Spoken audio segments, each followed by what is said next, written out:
Alright everyone, hello and welcome to Scarlet Hollow episode 3.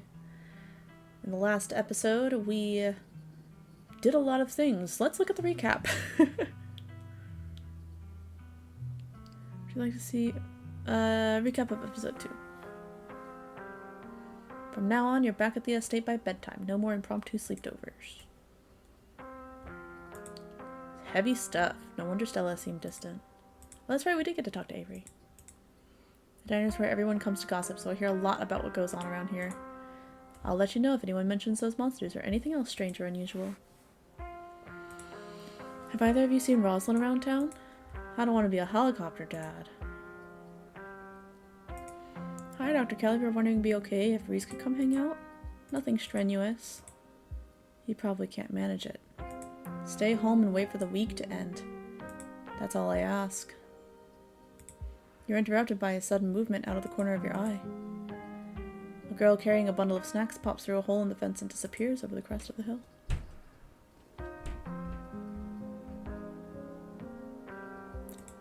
Tommy knockers.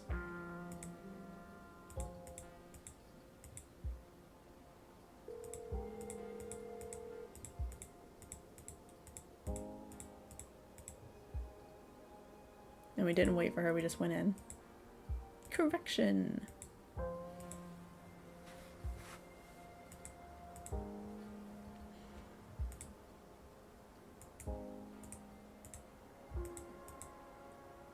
What are you doing? Get away from there.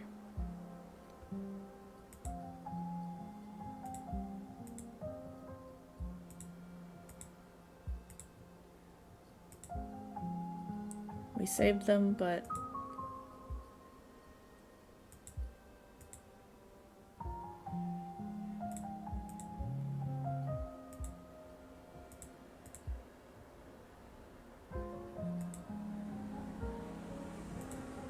wake up.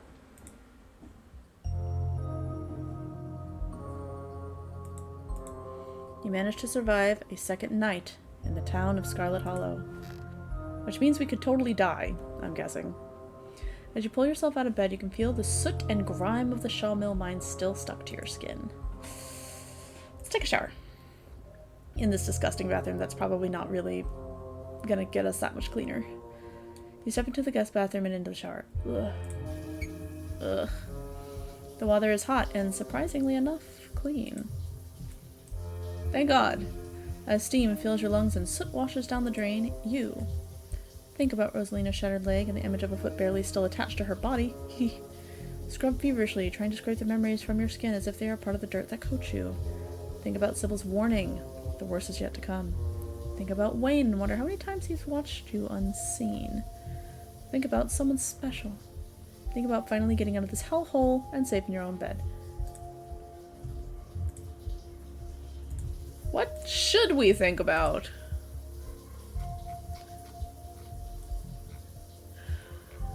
We probably should think about something nice, yeah?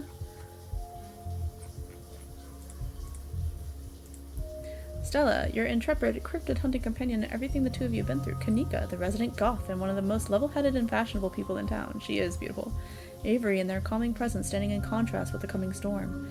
Oscar, the shy and handsome town librarian stuck in a haunted house. Reese, Stella's mysterious and reclusive friend. How is that someone special? You don't know him. Wayne, and wonder how many times he's watched you unseen. I love these two. ¿Por qué no las dos? She is the most level-headed person. I also like Stella, though. Why is this a hard choice? Bruh. We're thinking about how wonderful Kanika is. Wash away your sins. Time to start your day. Let's check in on Dustin.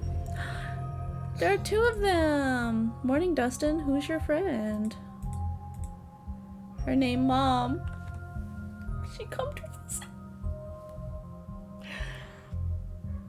Dustin is precious. I, Dustin, Mom. Gotta stay with Dustin until glass house empty. Oh, okay. The greenhouse? Dustin says you're not dangerous. Dustin is fool, all humans dangerous. Mom not understand Dustin. They having a little argument. It's so cute. It's so cute. They're so precious. What happened to your glass house? I had a rough night. Can you console me? Asshole squatter move in. Kick Dustin mom out. Squatter try to eat mom. Squatter evil. Squatter may be asshole, but squatter not evil. It just tried to survive, just like all creature. I love how Dustin mom does not have a name. Like, she did not have a name before she birthed Dustin. She has always been Dustin mom. Alright, we'll remember that Dustin is darker, but has little pinky tips on his ears. And Dustin mom has black ears. Dustin still have much to learn. Can you console me? Was it because of Cat Monster? Dustin was scared too. Hiss, if Cat Monster want to eat Dustin, Cat Monster will have to go through Dustin mom first. Dustin mom will kill. Then Dustin and mom eat like kings. This nature. I've gotta go. Bye. Okay. Okay, we're friends. We are friends with the possum family. I'm in heaven. I'm loving this. That's that. Alright, let's go ahead and look out the window. Finally think about the pleasant view provided you on Monday. It's the same view.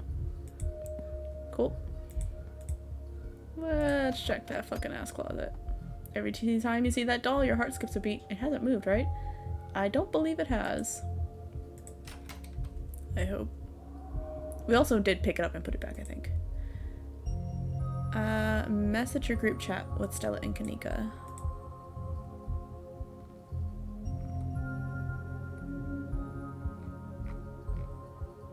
Send a photo of a pained old man. Why? Oh, as a, like, I feel like, yeah, that's probably what I would do. I actually really love this meme. I'm glad it's here. It'll probably be a bit before you get a response. Text Stella.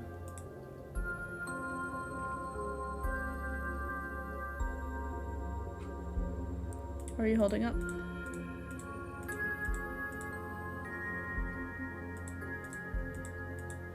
Yep. Head downstairs. Playing the field. Keeping your options open? Oh wait, this is like a romance thing? Oh, it must be Wednesday. You went to the kitchen to find your cousin in the midst of devouring a pint of banana chocolate chunk. She isn't alone. Frou-Frou glares at you from her usual spot on the counter as a red-headed woman busies herself trying to tidy as best as she can. Vile woman, destroying the natural order of my kitchen. Tabitha's gaze swivels from the woman to you, her glare intensifying.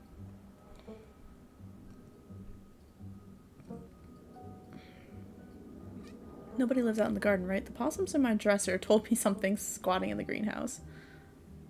No. Hello. Hi, Katnip. Or are we having ice cream for breakfast? Let me update on Rosalina. Hey, Tabitha, how's it going? Hey, cuz, how's it hanging? Stare in silence. Nobody lives out in the garden, right? Gosh, I wouldn't know. Miss Tabitha won't let me touch the place. Nobody lives in the garden. Why are you even asking? Haha, I'm just joshing. Dresser possums? Haha, what am I even doing right now? You're right, there are no dresser possums, and I certainly cannot talk to them. I'm just gonna pretend that you didn't say any of that. Does that put Dustin and them in danger? Hold on. Because I'm a fucking weirdo. Bonjour, Frou-Frou. Bonjour, sacre bleu. Do not think you can just bonjour me just because I slept at the foot of your bed last night. I still despise you. 3 humans at once. This is abhorrent. Your stink will linger here for hours. How am I to bear it? For those of you who are French-speaking, I'm sorry. I don't speak French. Talking to my cat, huh? Are you sure you didn't get hit on the head last night? You don't say good morning to your pets? I always make sure to talk to my farm cats and alpaca like they're people. You're the one that have alpacas? I need to pet them. To me, they kind of are.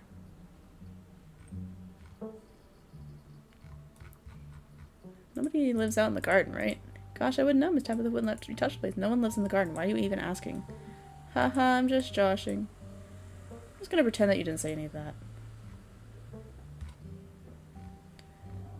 Hello or hi. Hi, I'm Katnip. Good morning. I'm Janie.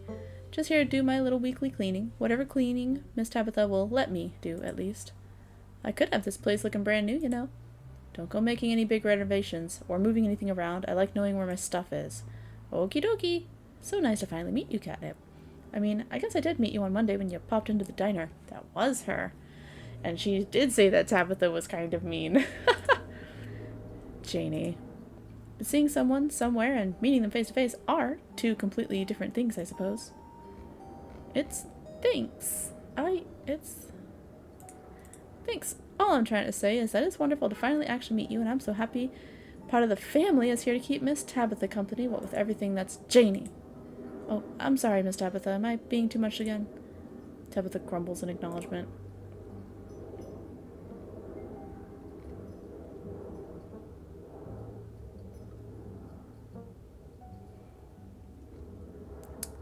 Any updates on Rosalina? Yeah, they had to take her foot. Fuck, dude. Really? You're lucky that wasn't you. What were you thinking going after those two? Saving their lives? Tabitha takes one last spoonful of ice cream, then discards the empty container, turning to you with her trademark scowl.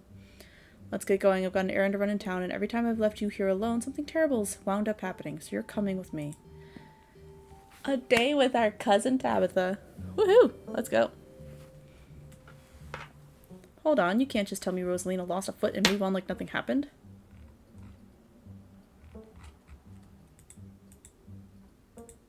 Just because something terrible happened to someone, it doesn't mean that life doesn't go on. Life has to go on, and let me assure you that what happened to that poor girl weighs heavily on my mind. Now, shall we go, or would you rather keep bombarding me with guilt for something I personally begged you not to do? Wasn't my fault, Tabitha. Yay, cousin bonding time. I'll meet you outside. Alright, let's go. But I haven't had breakfast. You can't just take away my freedom like that. I don't need a babysitter.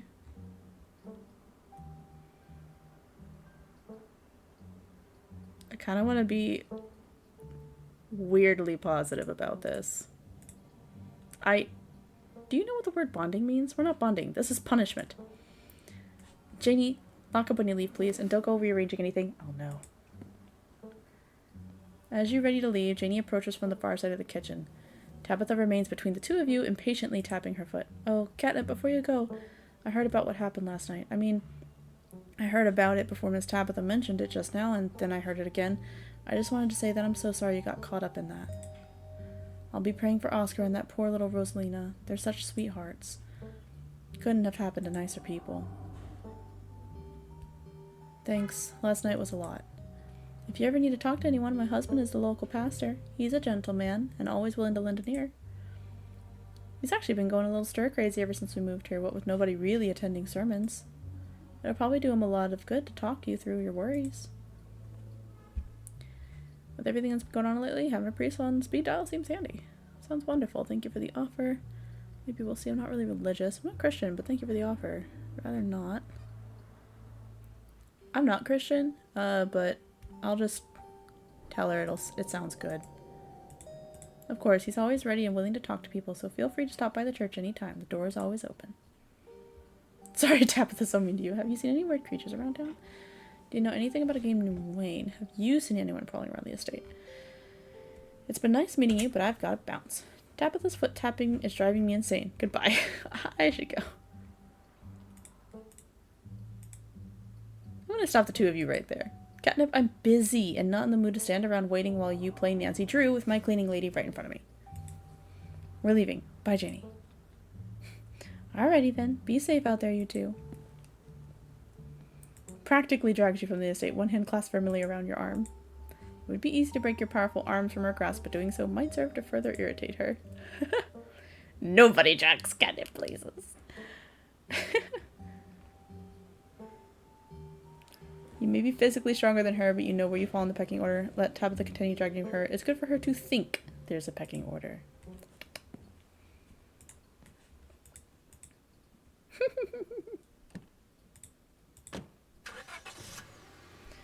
The ride to town is uneventful, your cousin unsurprisingly more focused on the road than on making conversation. As always, that's just how she is. Right, we're just popping into the general store for a few minutes. What are we doing in the general store? Picking up tea from Sybil. Oh, neat. What kind of tea? I don't know, the kind Sybil makes. She makes a bunch of weird stuff. I don't know what all of it is called. Quit interrogating me about tea blends, jeez. Shouldn't we be solving a mystery right now? After everything that's happened the past few days, it's nice to just go on an errand. Exactly. You and Tabitha turn as the door to the general store bursts open. A flustered Kanika exits, shouting behind her. Fine. Okay, keep coddling him. Keep letting him get away with stuff you never would have let me so much as think about. I'm sick of carrying this family. Woo! Kanika is pissed. Kanika storms off, the door slowly drifting shut behind her. Ugh, other people and their drama. If more people kept things to themselves, they'd be a lot happier. True strength is not being afraid to show when you're struggling. Yeah, true strength comes from being able to crush your emotions into a tiny ball. You cannot get stronger if you do not fight. Poor Kanika's really going through it, huh? Yeah, I've never been one for public displays. I think it's healthy to express yourself. Good for her, honestly. I'd be losing it if Miles were my brother. Have I ever told you that you scare me? I'm just gonna say, true strength is not being afraid to show when you are struggling. Just because we're spending time together doesn't mean I'm interested in getting life advice from you. Well, you gave life advice just now, so... We're burning daylight, come on already. Bells of the general store chime as you cross the threshold. The smell of old wood and steamy herbal tea flood your senses, making you feel instantly at home. Good morning, you two. Hope you're doing well after last night's activities. Morning, is the new blend ready? I smell food. Of course. Katnip, if you'd like to keep Miles company, Tabitha and I will just be a minute. Sounds like your daughter's pretty mad at you, Sybil. Can't I go with you? I like your tea room. I'm afraid of Miles. What if he makes fun of me for being old? Psh. Can I have some tea? Is Kanika okay? Of course, she just needs time to cool down. Emotions are a little high considering everything that happened yesterday. She'll settle down soon enough. I'm just glad both of my little ones made it out okay. Sybil motions for Tabitha to follow, and they both disappear into the tea room, closing the door behind them with a tinkling of bells.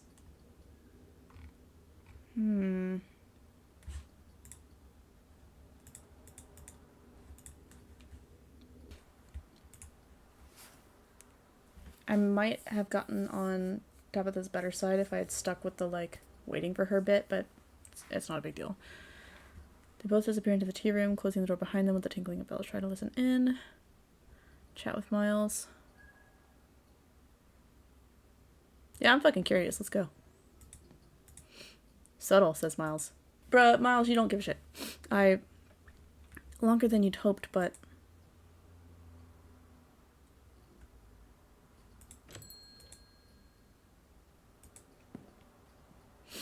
Or in this case, another 2 patrons. Well, you've never seen the man beside Duke before, but whoever he is, he's big. If it ain't Katnip. Beau, this is Miss Scarlet's cousin. She was there with Stella that night in the woods. It's a pleasure to meet you, miss. My name is Beau. I'm Duke's boy. Hope you've been faring better since all that unpleasantness. How have you been? Hanging in there? Oh, I can't complain now that we know what's been getting at the chickens and things won't so much as step foot on my property. Not with Beau and me watching the perimeter with our shotguns at the ready. Good. We even set the missus up with her pistol. Good thing we was watching. Nearly caught Julius trying to make off with Big Betty. As if he could have carried off a nearly 2,000-pound pumpkin on his own. I'd almost love to see him try. It's not like we'll be taking her to the state fair anyway. Now all she's good for is making the world's largest pumpkin pie. I don't think Mama has a tin big enough for Big Betty-sized pie, Daddy. He's cute. Oh, thank goodness he's alive. How's Birdie doing? Big Betty is a pumpkin. Those things we saw on Monday are called ditchlings, or a bad omen. Have you seen any of those creatures around the farm? Who's Julius? Julius Tremaine. He practically spits the name. Some cousin, however many times removed, though I don't claim him as kin. He owns the farm next to ours, except he doesn't seem to have a good grasp on whose property is whose. Thinks he owns half our land, always sneaking around taking vegetables we planted. Of course, the way he tells it, we're the ones stealing from him. Says we've been putting seeds in the ground. He's a miserable old cuss, and he knows it too. Stealing vegetables born of other folks' hard labor is probably the only joy he has in life. Oh. Sure is. Probably would have taken home at least a few ribbons at the state fair this year. Maybe even the world record if we were lucky. Ah well, my hens are more important. We'll just have to grow an even bigger one next year, Daddy. The land's been good to us. We sure growing big out in the Callaway farm. So, how's Birdie doing? Oh, she's hanging in there. Too bad there's no vet in town anymore. Not that I'm certain a vet could do her much good. We got her comfortable at least. We got her set up in a closet with a heat lamp. Been trying to feed her all her favorite foods, scrambled eggs and whatnot, but she hasn't been too interested. At least she's not out in them woods. That's true. Have you seen any of the creatures around your farm? Yeah, we saw a few of those things. They got scared off before I could start shooting. Nasty little buggers. We've all been losing sleep, making sure we can keep an eye on them things. It's even rubbing off on the hens. None of the little ladies have been laying this week. Oh. You know, Daddy, I bet some big mastiff could keep them things away. This seems like just the kind of job for a guard dog. Now don't you start again. We ain't getting dog. I've got enough mouths to feed, and as much as you say you'll take responsibility, I know it'd be me cleaning up after it. Besides, I don't have much faith those things would be stopped by a dog. I saw more than a few in that nest. Things have gotten worse. I did hear whispers about what happened up at the mines last night. So sorry to hear about poor little Rosalina. Scarlet Hollow ain't no safe this week, it would seem. Ain't so safe this week, it would seem. Those things we saw on Monday are apparently called ditchlings. They're supposed to be a bad omen. Ditchlings. Sounds like some old folk tale. Suppose that suits them. As for being an omen, I believe that too. But I suppose there's not much to be done if they're forewarned in some kind of disaster besides looking out for me and mine.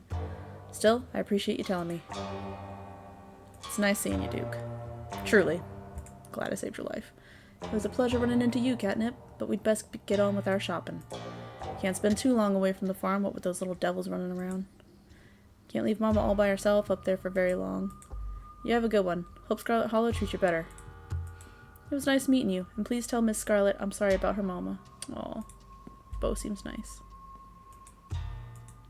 Tabitha and Sybil are still in the tea room. Jesus Christ. Oh my god, hey, I overslept. Still gotta make myself breakfast. Meet at the library after and figure out a plan.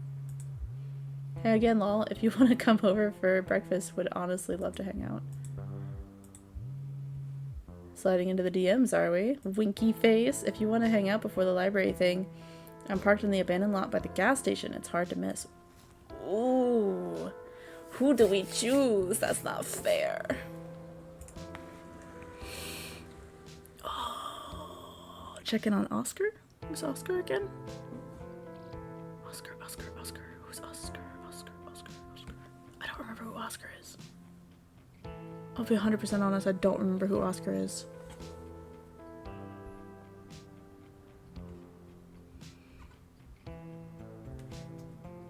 Oh, how do I choose between two lovely ladies? That's so hard.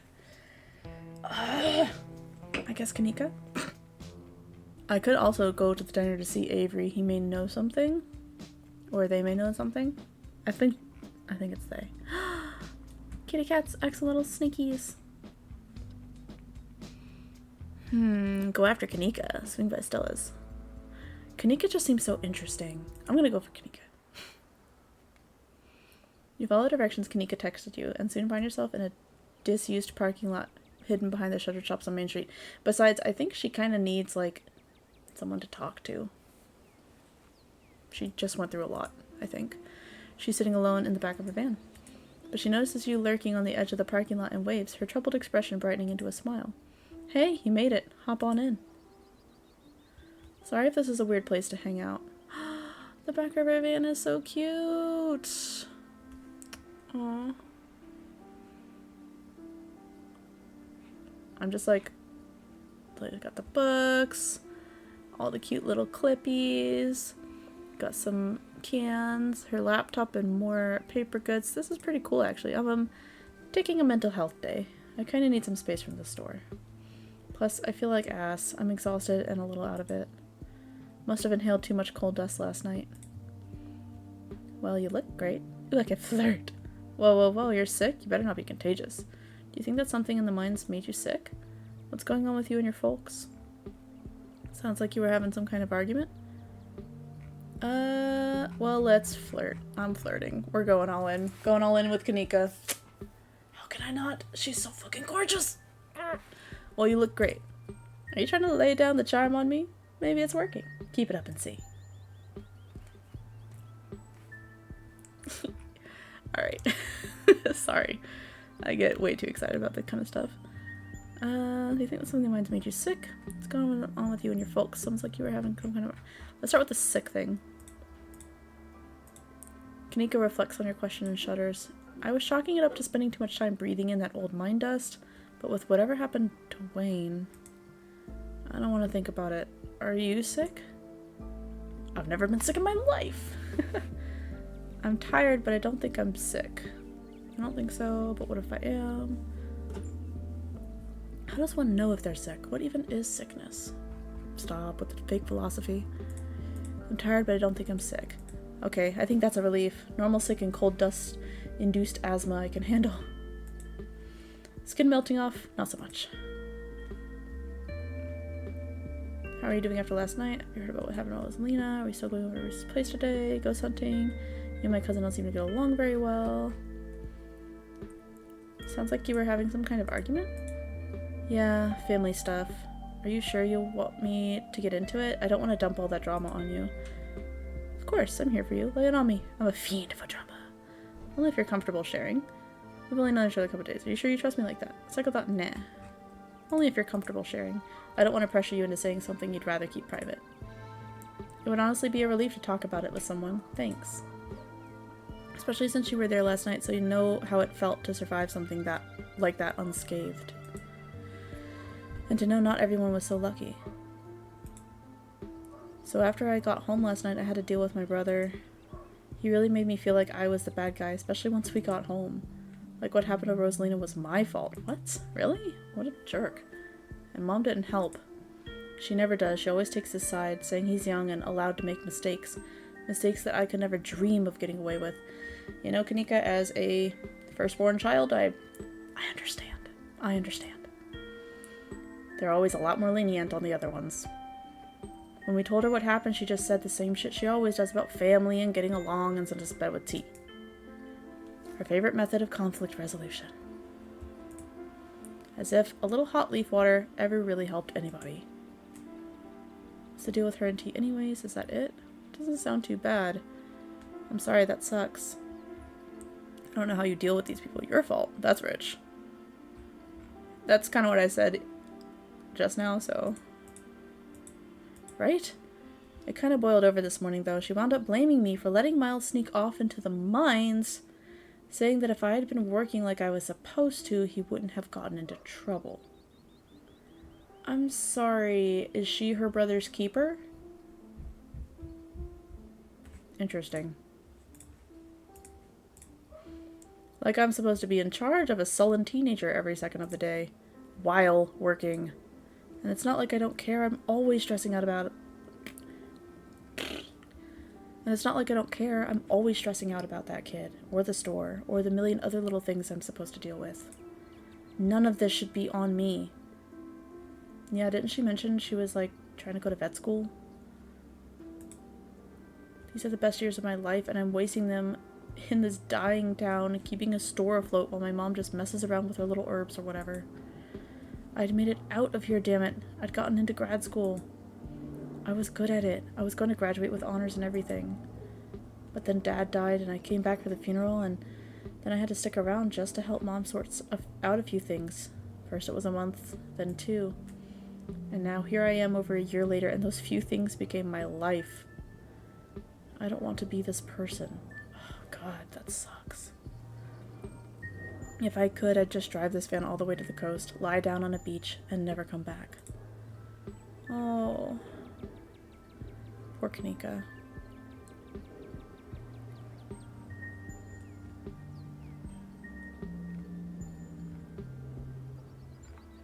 Do it, just get out of here and take me with you. Sounds like they need you here. Family is important. Just because someone's your family doesn't mean you are obligated to be with them at all times and help them all the time. Especially if it means it's taking your whole life away. Otherwise, was that the whole reason she was born? Just to be essentially a servant to her family? That's kind of fucked up.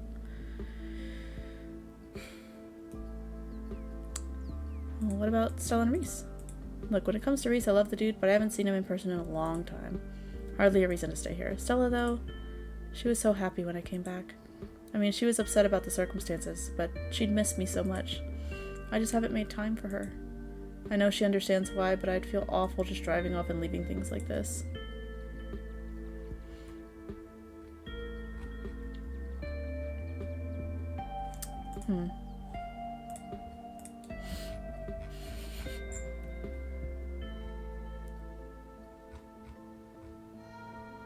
They're your family, don't you want to help them? It must be a bit lonely out here. Yeah, that sucks. It really, really sucks. Do it, just get out here and take me with you. I kind of want to say do it, just get out here and take me with you, but I also want to say it must get lonely out here. It really does. I've only known you for like a day, and I already feel a lot closer to you than I do to anyone in this town that isn't Stella. If I'm being honest, all I want to do right now is just drive out of here and take you with me. That's what I was gonna say. Maybe tomorrow. Stella made all those ghost hunting plans. I can't just skip out on her like that. But yeah, tomorrow. Definitely tomorrow.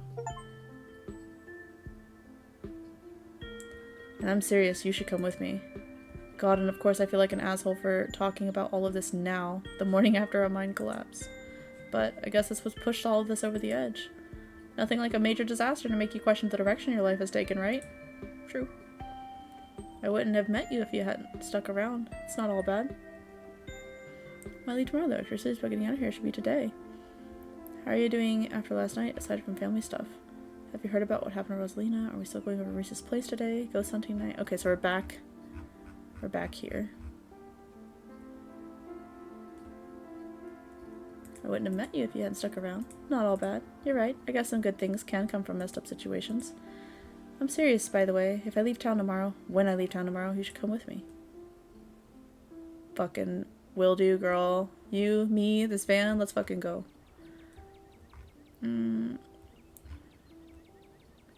Have you heard about what happened to Rosalina? They apparently had to do an amputation. Holy shit, I knew that his injury looked serious, but I didn't think it'd be that bad. That poor kid. I guess it's good that we got out of there. It probably could have gotten a lot worse. But that's easy for me to say. I'm not the one in the hospital right now. It's just not fair. Once again, survivor's guilt. How are you doing after last night?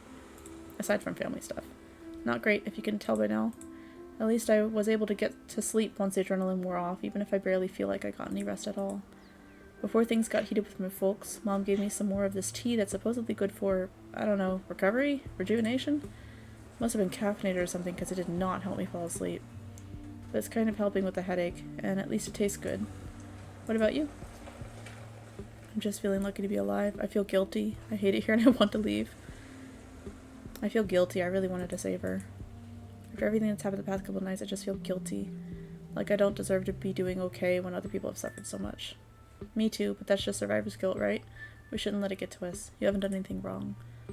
Well, except for snitching to Tabitha about those kids, but hey, nobody's perfect.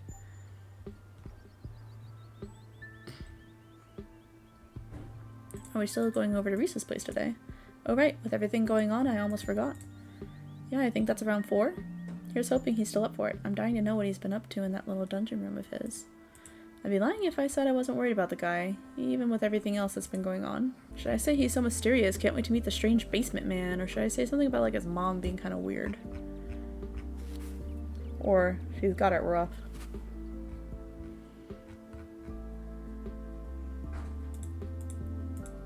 I'm glad you found this Phantom of the Opera vibes intriguing. It's probably going to be good for him to meet new people. Maybe it'll even get him to leave his underground fortress every now and again. Any tips for making a good first impression? I don't think you need to worry about making a good impression. If I know Reese, he'll be way too worried about his own shit to even think to be offended by anything you say. Even if you insult his art, he'd probably just think he deserved it, the poor guy. Oh, don't do that, by the way. It would be like kicking a puppy. Yeah, I wouldn't do that. What kind of art does he do? Really dark stuff. It's good though. The guy's terrible at getting it out there, not that I blame him, but it's the sort of stuff that'll blow up the second he dies. Which hopefully won't be for a very long time. Sorry to get a little macabre. No, it's not. His mom's got it rough. I don't trust her. He remains silent. Alright, and then... So, ghost hunting tonight. That's why I'm still here, right? I'm still pretty sure there are no such thing as ghosts, but I'm starting to lose a little bit of that conviction. After last night and after seeing those ditch things in the road... Shudder. Here's hoping it's just pipes or something. I don't need to see any more supernatural shit this week. But if ghosts are just a red herring, what's all actually because of aliens? I hope the ghost is really scary. If I see a ghost tonight, I'm going to have a panic attack. I'm just looking forward to helping Oscar feel safe in his house, yeah. Whether there's a ghost or not, I want to help him and Rosalina feel comfortable moving back in. Same here, that poor kid. I just hope this hasn't been too traumatic for her. Well, yeah, no shit. I'm not even gonna... You and my cousin don't seem to get along very well. That's putting it lightly, but yeah, sometimes you just don't get along with people. If you have to ask, I think she's a repugnant, selfish human being to her core. Wow. And she's a big jerk, too. Wow. She and Stella seem like they're close, or at least they used to be. I can't put my finger on why, but I really like her. It's like I need her validation. I think she puts up a tough front, but she's softer than she seems. I'm gonna say, did she do something to you? It seems personal. Besides her general bad attitude, no. She hasn't necessarily done anything to me, but her mom tried to buy the general store out from under my dad more times than he could count. She was an absolute snake of a woman, and the apple didn't fall far from the tree, judging by how Tabitha treats the miners. If I weren't here, I'm sure the store would have already belonged to the Scarlets.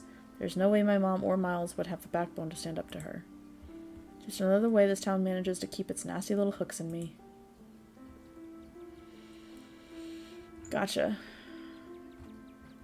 She and Stella seem like they're close. Well, wouldn't buying the general store be your ticket out of here? It's not that simple. My dad worked so hard to keep that store out of the Scarlet's hands.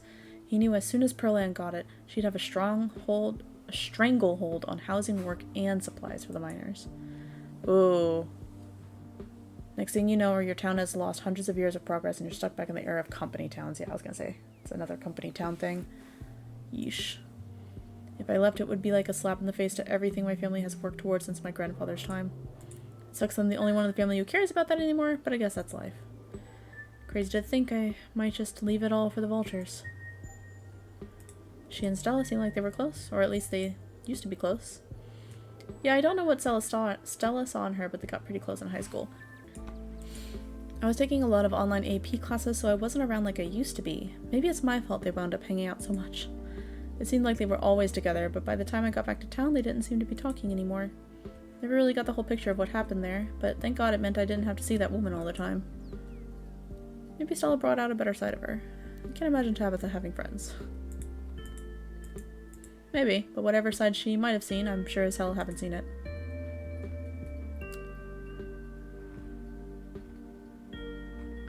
I think she puts up a tough front, but she's softer than she seems. As if that changes anything. If a dog bites you because it's scared, it still bit you, and you have every right to never trust it again. Doesn't matter if that dog is nice to other people, or if it only bit you because it wanted to seem tough. She's never done anything to prove to me she's a good person inside. All she does is bark and snap at people.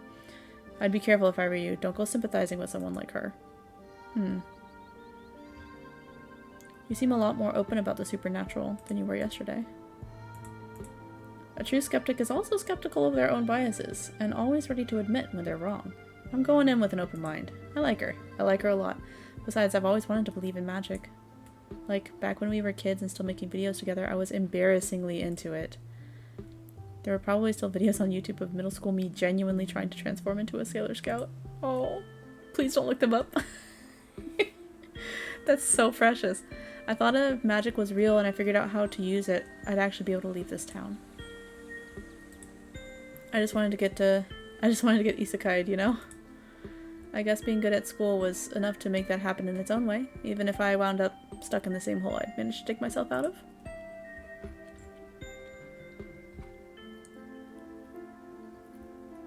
I know why we're leaving tomorrow. Share that quiet moment. Almost forgot it's Mayor Jimmy Day. Good excuse to head over to the library. We should check in with Oscar. I'm an idiot. Oscar's the dad. Wow. I thought he was with Rosalina at the hospital, though. Meet y'all there in half an hour. Mayor Jimmy! It's almost like we just went through a traumatic event or something and I'm not on top of my schedule. But Stella's right. This gives us a chance to meet up with Oscar, and Mayor Jimmy's awful cute. But is he as cute as me? I'd rather stay here with you. Finally, I'll be able to talk to an authority figure about the impending disaster. Why is meeting the mayor such a big event? You'll find out soon enough. I won't spoil the fun. Anyways, we'll chill with Mayor Jimmy, go to the Reese's for dinner, then do some ghost hunting tonight. Thank God we have so much going on today. I really needed the distraction. And thanks for letting me vent earlier. It helped. Shall we? Yes. I really like Kanika. You and Kanika make your way to the library. It's busier than usual, and a small crowd has formed in the corner of the main foyer. Oh, she's got a ghost hunter outfit on. That's cute. I've been waiting to introduce Katnip to the mayor for, like, the entire time I've known her. It'll be worth it. Trust us. Alright, shall we? He's a doge. He's so cute. And he's got a little secret security. And there are other mayors. He's a dog. You can tell this dog is the mayor from the little sash and his fancy top hat. There's a regal air about him, almost as if he knows the position of authority he's been elected to. You haven't met the serious man by his side, but you have to assume that he's the mayor's handler. The mayor's little nose starts twitching as you approach. His doggy eyes shine with a curious intensity. What have you got? You've got something wet and nutty. Yeah, I'll offer him a campaign contribution. You hold out your now slightly rancid bag of boiled peanuts. The mayor's nose twitches eagerly at their strong odor, and then he's on them in a flash, ripping through the plastic and devouring the soft-shelled legumes. Drop it, sir. Drop it. Donate to a local politician. Oh my gosh. Security detail tries to tear him away, but it's too late. The peanuts are already eaten. Thank you for your generous campaign donation. Oh hey, you finally got rid of those things. Thank God, said Kanika. You'd better hope those nuts settle well. If the mayor gets any tummy trouble after eating your disgusting pocket peanuts, they'll be hell to pay. Oh, that was the security goon. I'm sorry, I thought that was Gretchen. Why, I never. Now you see what I mean? Not so much as begging before he dove right before the snacks. I've smelled those peanuts on you since day one, and you never saw me become such an animal over them. Good morning, citizen. I don't believe we've met. He holds out his paw as if to shake your hand. It's lovely to meet you, Mr. Bear. You take his little paw in your hand, but the burly security detail stops you. No paw shaking, only head pats and ear scritches allowed. I must apologize for my security detail. He has the best interests at heart, but he can be a little gruff at times. Gretchen says you're a lowlife.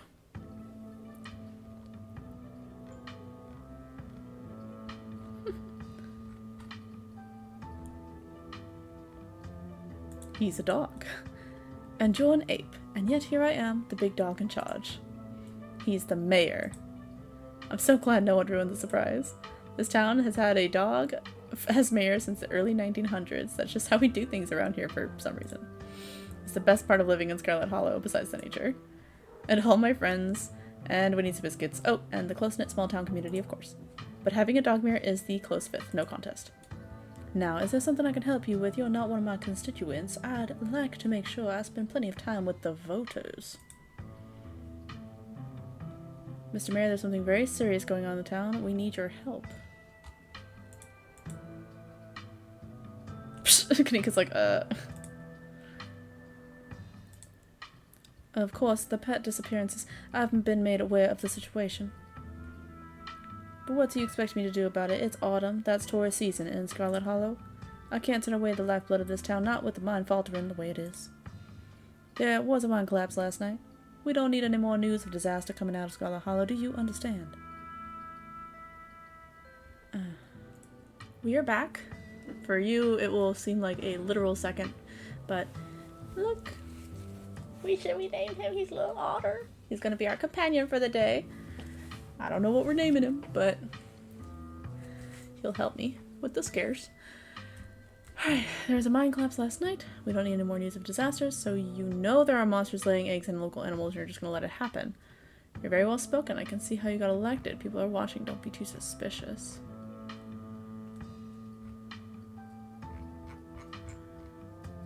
People are watching. Don't be too suspicious. Haha, cute doggy. We both know you can hear me, but fine. If you want to play games, I'll play ball. Scratch behind my ears while you're at it. I've heard just about enough from you, Jimmy. Look at you, putting on a show in front of your adoring fans while the dogs of this town are snatched up by monsters in the woods, hoping the humans will clean it all up for you. When are you gonna finally do something meaningful for the hairier citizens of Scarlet Hollow? Now, Miss Gretchen, there's no need to. Scraps never would have let those things prowl the woods for so long. And yet, you sit back, waiting for the humans to notice, and letting more innocent dogs suffer. She's going in on him, man. You know I almost lost my life to those things the other night. Now, Gretchen, a lot of those were old dogs. It's fair of me to assume they simply went to the big farm upstate. Don't you dare talk to me about old dogs. She's got a good point, Mr. Mayor. I guess every politician is corrupt and cowardly, even the actual dogs. Stella, your dog is yelling at the mayor. Wow, Gretchen is barking a lot. I think she doesn't like the mayor. She's got a good point, Mr. Mayor. Don't look at me like that. You're damn right I do. Scraps would have been out in those woods at the first sign of trouble, tearing out the throats of any creatures who dare threaten the dogs of Scarlet Hollow. Yeah, here he is, posing for the little rectangles like nothing is wrong in this town. Oh, posing for the little rectangles, the phones. Gretchen squirms in Stella's arm, straining to get at Mayor Jimmy. Whoa there, Gretchen. Calm down, old girl. You're gonna pull a muscle. Mr. Franklin, I think now's a good time to dispose of this riffraff. Miss Richardman, I'm gonna have to ask you and your dog to step away from the mayor. I should have known better. These two have never been able to get along. Katnip, you've got to fill me in on the feud later. I've always been curious about why Gretchen gets so fussy near Mayor Jimmy. Ah, she believes me now. Stella walks off, still struggling to hold Gretchen as she shouts insults back at Jimmy. Ingrate, ne'er-do-well, you dog. Kanika is quick to follow. Yeah. Looks like everyone else is already talking to Oscar in the next room. Before you catch up to your companions, you're intercepted by a nervous man with a cross around his neck. Oh, is this her husband? Sounds like old Gretchen the mayor may have some unresolved issues, wouldn't you say? I'm Pastor Daniel. Yep, it's him. I take it you're Katnip? Everyone's been buzzing about you. I'm so sorry about your aunt, but I'm sure she's in a better place now. Let's not kid ourselves, we both know Pearland's in hell. Janie mentioned you this morning.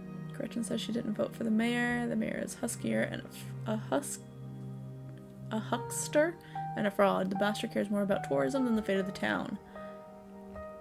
Let's go and say Janie mentioned you this morning. That woman is the light of my life. I'm so glad she's there to help your cousin through this rough patch.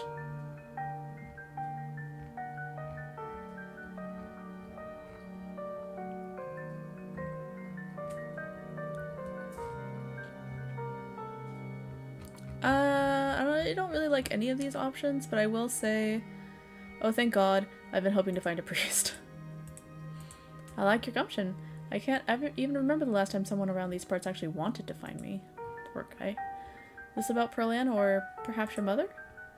No, Oscar's place is haunted. I think we need an exorcism. Ew, no, I mean real ghosts and stuff. Scary stuff.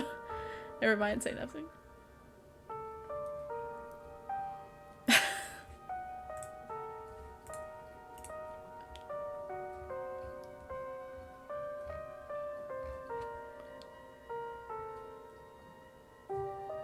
No, Oscar's place is haunted. Oh, like a Scooby-Doo episode or something? I'm afraid I don't buy into that particular notion. It's a bit too spiritualist. Now, if it were a vision of one of his parents trying to contact him from heaven, I could understand that. But I simply don't believe in malicious spirits lingering neither in heaven nor hell, jumping out of closets to scare us. I'm sure there's a perfectly reasonable explanation for whatever it is he saw. Wait, you believe in some ghosts and not others. What makes you an authority on that? Priest. I know what he'll say. There were ghosts in the mines last night. There have been a lot of supernatural stuff happening in the last few days. Are you calling? I trust Oscar. You should come ghost hunting with us then, and prove it's not a haunting. Alright, I believe you. I think you should, yeah, prove it's not a haunting. The blood drains from his face as he gulps nervously. Oh, I promised my daughter we would watch VeggieTales tonight, so I'm afraid I have plans. But let me know if you see anything strange. I'd love to hear your account of this supposed haunting. In fact, here's my card. He hands you a business card. Call me if you need me. Priests have business cards? We don't need to be all mean. Gretchen says she didn't vote for the mayor. The pastor goes quiet for a second, his face suddenly white as a sheet. The smile fades from his face and he stares at you intently, studying your expression. You too? He glances to either side before continuing. I thought I was the only one. You can talk to animals. Please, come visit me at the church soon. Seems like we might have a lot to talk about. Okay. I think he does know something's going on.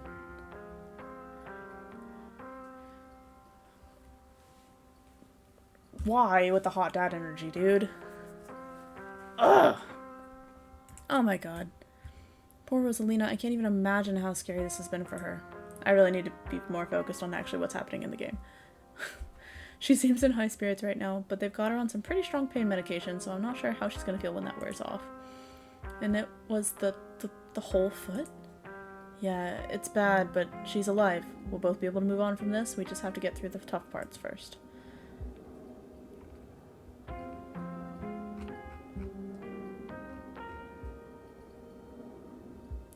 I should have carried her or something. No, you don't have to beat yourself up over this. She's actually been talking about you all morning. She's really happy that you were able to help her and all her little friends. She keeps saying how much she wants to bake you a cake. Oh, precious. Of course, we need a real kitchen for that, not just a hot plate. I'm sorry to cut our conversation short, but I'd better get going. I was only supposed to come back to pick up a few things, but then the hospital called and said there'd been some big bus accident on the highway and they need the bed, so I have to come pick her up.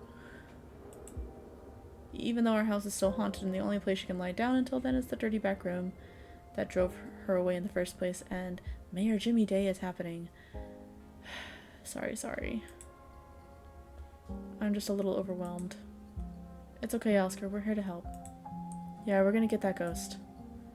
We could always go ahead and do a ghost bus or whatever you were calling it while you're out, and she'd be able to go right back to her old room as soon as she got back. That's probably a good idea, right? If only, but it doesn't come out during the day. So any busting attempts are gonna have to wait until nightfall. I'm still not even sure we can get rid of it at all. I think I'd have to see for myself that it was gone. It managed to trick me a couple of times, and I can't handle any more surprises right now. I've got every ghost hunting device known to man. You're in good hands, Oscar.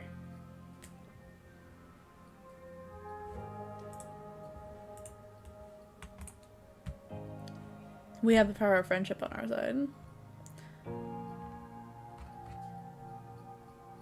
We could always call the pastor if things get sticky. No, I don't think that will be necessary. Yeah, let's leave the creepy pastor out of this. Something tells me things would just get worse if he showed up. I once saw the man having what looked like an honest-to-goodness conversation with a squirrel. I don't think he's all there. Talking to an animal, you say? She stares at you pointedly. They all stared at me pointedly except for Gretchen. I'm heading out. It should be dark by the time we get back, so I suppose I'll see y'all then. Let's head up to Reese's. Maybe we can get him to come ghost hunting with us. Oh no, you're not going to try and get Dr. Kelly to let him leave the house, are you? She'll kick us out for even asking. I wonder if he knows what happened last night. I don't know how disconnected he is from the news around town. Gee, should we tell him? Gosh, I don't know. Maybe we should just play it by ear. Anyways, shall we? Time to go.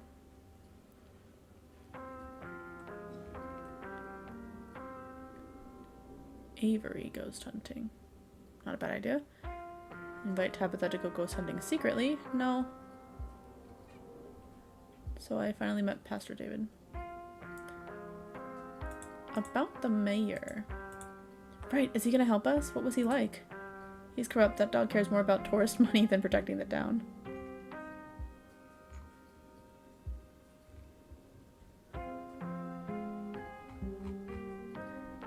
He's corrupt. That dog cares more about tourist money than protecting the town. Does Scarlet Hollow even get tourists? Kanika laughs. We get a few. Who all come see the mayor. The plot thickens. So I finally met Pastor Daniel. I figured as much as you suggested calling him in for the ghost hunt. It was only a matter of time until he tried to pull you aside about grief counseling. When my dad died, I had to ban him from the general store for a week. He wouldn't stop leaving these little pamphlets at the checkout. I don't know where he finds so many. I think he comes off as a little weird because he shares my gift.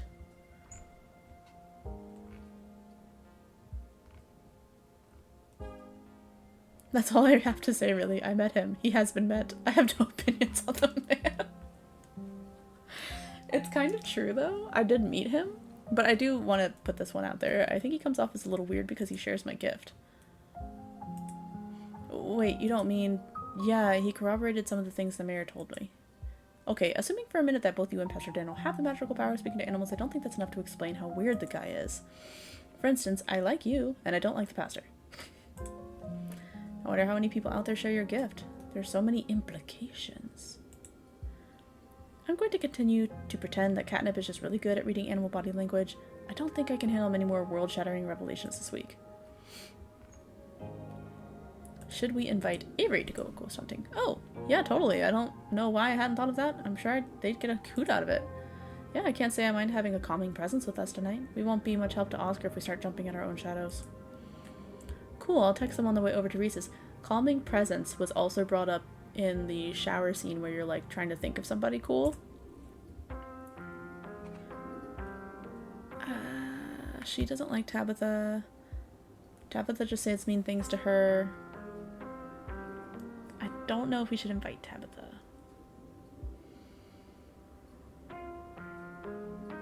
I don't think we should in this playthrough. I'm actually going to go ahead and overwrite this because I don't think we need to worry about it. Head to Reese's. The three of you leave the library for an early dinner at Reese's. You once again find yourself in front of Reese's house. A cold hesitation grips you as the building looms over the hilltop. Though it's only early afternoon, it feels much later, the sun already sinking behind the tall mountains that surround Scarlet Hollow. We're a little early. What if Dr. Kelly yells at us? There's no such thing as early when you're hanging out with friends. That's just extra time you get to spend together. Okay, but what if she yells at us? It's too late. The door swings open. Oh, he's so thin. Poor kid. Hey, says Reese. Reese! Oh my god, dude, it's been ages. You must be Katnip, right? I've heard a lot about you. Stella's been relentless about making sure I got all the Katnip updates. My goodness gracious, there's something that smells terribly off about that boy. Get away from my Stella, you fiend! Gretchen starts yelping at Reese, straining against Stella's grip as she tries to get between them. Didn't Mama say not to bring the doggy? Are they here already? I knew you showed up early, Stella, and you brought the dog. Great. Yeah, I thought she might cheer Reese up. I don't know what's gotten into her all of a sudden. The dog stays outside. But it's okay, Stella. We can let her chill in my van for a bit. I'll run the AC and leave her some treats. You know I always have some of those easy chew dog jerky stashed away. The gumption. This is a violation of my rights. But we go everywhere together. Do you want to come in or not? Kanika nervously tucks Stella away towards her van. You keep us safe from that monster, Katnip, you hear? Don't let a feather of harm fall on my darling Stella. Well, what about you, Katnip? Are you coming in? Not gonna bring that up.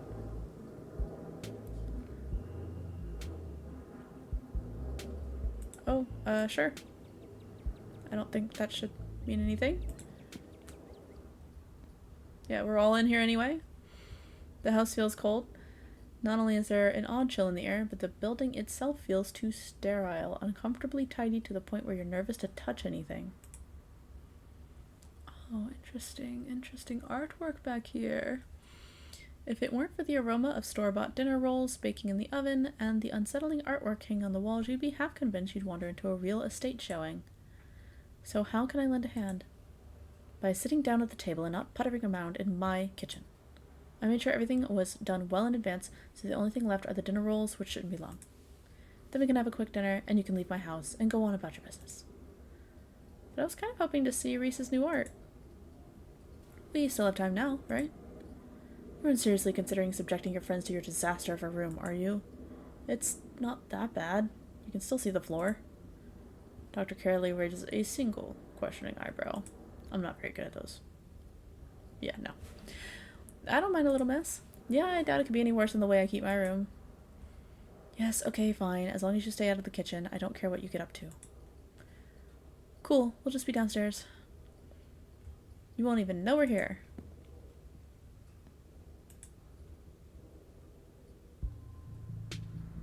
Ooh. I've always wished I could do creepy art. I just can't. Everything I draw comes out cute. Or like, cutesy. I'm actually gonna go ahead and save. Like...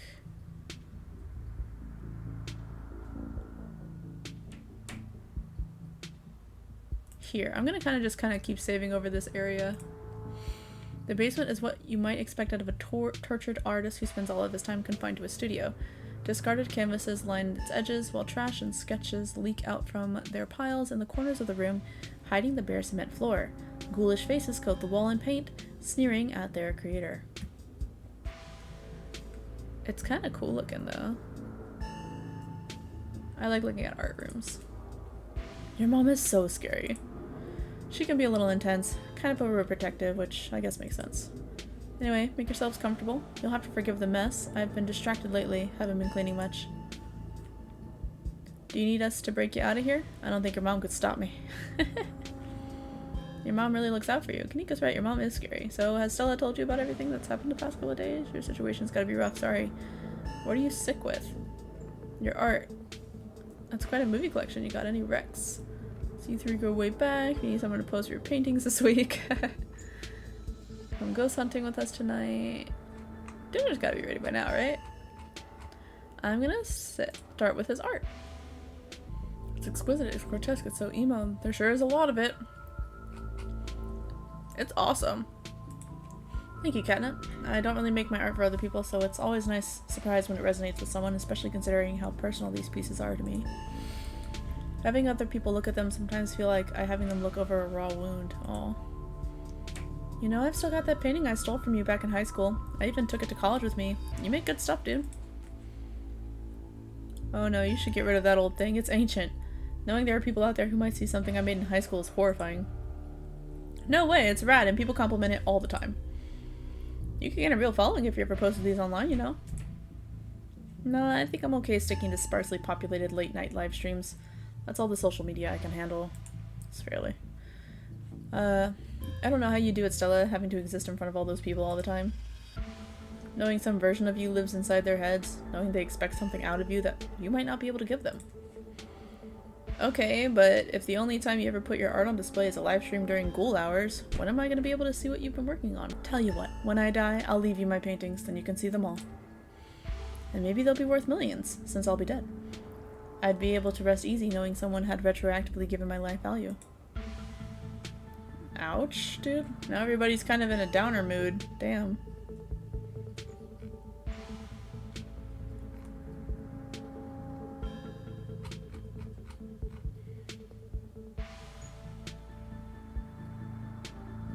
So, has Stella told you about everything that's happened the past couple days? Oh, she's told me all about what you guys have found out there. I wish I could see some of it myself, but, you know. He gestures futilely towards the walls of the basement. Are you sure you can't just sneak out one of those nights? The doc isn't keeping me prisoner here, Stella. I'm sick. You know that. I'm sorry, man. I didn't mean to. There's nothing to apologize for, and I appreciate the effort. Really, I do. There's just nothing you can really rescue me from. The die's already been cast. But we were talking about the past couple of days, weren't we?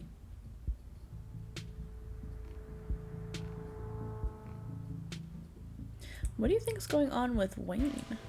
Who? You know, that guy who's been following Katnip around, being all ominous. Oh yeah, that slasher creep. I appreciate the classic Jason vibe he has going on. Here's hoping he doesn't live up to the look, for all of our sakes. Smile, smile, frown. Do you have any thoughts on the ditchlings we've been seeing? Yeah, they've been coming up to my window at night. Wait, really? Is that why you texted me that they looked like something out of your nightmares? Yeah, I thought I was hallucinating. I hadn't put it together that we might have been seeing the same thing until just now. I've been sketching them, actually. Tell me what you think. Pretty fucking accurate, dude. Okay, that's exactly what I saw on my way home last night. What does it mean that they've been lurking around here, though? I don't know, but I like the company. They're kind of beautiful in a sad way, if you ask me. Agree to disagree with you there. Those things are going to be stuck in my nightmares until the day I die. What do you think of my cousin? She was always so distant and mean. I probably would have thought she had it out for me personally if she wasn't like that towards everyone, or if I thought she even knew my name. But people change. Maybe she's nicer now. She's still terrible. You guys just never look at the chance to get her nowhere. She's actually really funny and sweet. I'll pass. Thanks. I wonder if Stella and Tabitha have a history, you know what I mean? Do you think the town is doomed? I think everything is probably doomed at some point, but I guess that's answering a different question. Do I think the town of Scarlet Hollow is on the brink of collapse? Probably not, but it's not like I have a lot of perspective on what it's like out there. There could be rioting on Main Street, and if Stella or the doctor didn't tell me, I just wouldn't know. I would totally tell you if there was a riot. Would Dr. Kelly tell you, though? I mean, yeah, I'd hope so, but the point I'm trying to make is that other people are my eyes out there. It's fair. Quite a movie collection you got. Any recommendations? Let me think. Oh, have you heard of Shinochi? Deathblood? I saw that for the first time recently and it blew me away. Excellent example of both Japanese horror and found footage done right. Would even put it on after dinner if you guys are interested. Let me see if that's a real movie, because that sounds pretty sick. I don't think so. Damn. Dang, I would usually be down for that, but we've got to head over to Oscar's after this. We promised we'd ghost bust his place. He's apparently been dealing with a bad haunting. And I feel like we should really be there for him tonight, considering everything that's happened. He and Rosalina both need our support right now.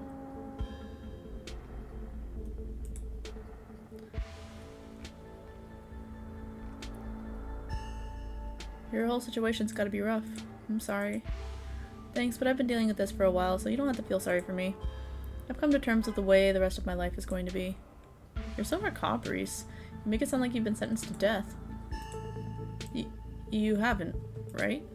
Not exactly. No one really knows what's wrong with me, but it's been getting worse. I can barely keep most food down. My skin always itches like there are worms crawling underneath it. I could live for a long time or a short time. No one's sure. But I'm definitely not going to get better. Whatever time I have left is going to be miserable. Oh god, that sucks. So, I've done my mourning. My best years are behind me. My future is unknowable. But one day, I'll wind up in a pine box, just like everyone else, and I'm okay with that. Dang, Reese, I may be a goth, but that's some real nihilistic shit. We'll make sure to come by more often from here on out. Friendship heals all wounds, right? Thanks, guys, but you really shouldn't worry about me. I have my art. I'm doing fine, really. We'll all join the worms one day. We've just got to make the best of what we got. What's your diagnosis, if you don't mind me asking? I don't mind, though the answer isn't very illuminating. It's not one particular thing, but a whole mess of nasty little things that add up to one big diagnosis of bad genes. Guess I pulled the losing card in the DNA lottery. And hey, isn't it all bad? Some of it is just weird, like this. Ah! Reese pulls on the skin of his arm. It stretches unnaturally, and then bounces back. Hyperelasticity. Kinda cool, right? Whoa. Does that not hurt? Nope. Feels fine. Like I said, it gets itchy under the skin sometimes, but I don't know if that's the elasticity, the medicine, or some other part of my condition. That is crazy sauce.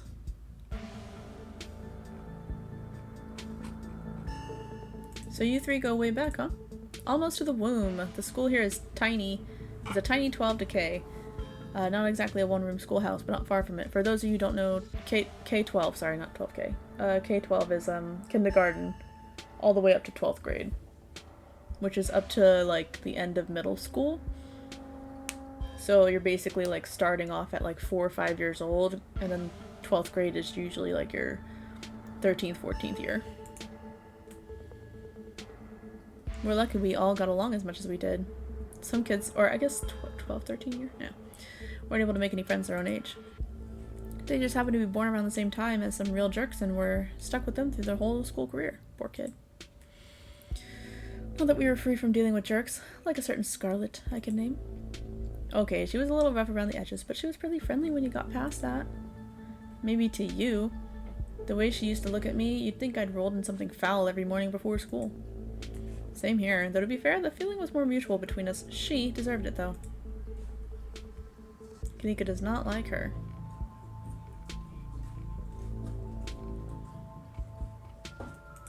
Want to come ghost hunting with us tonight? Oh wow, do you think you'd be down for that? We'd love to have you. Yeah, it'd be great to have you along. That would be so amazing, but I haven't had the best luck leaving the house lately.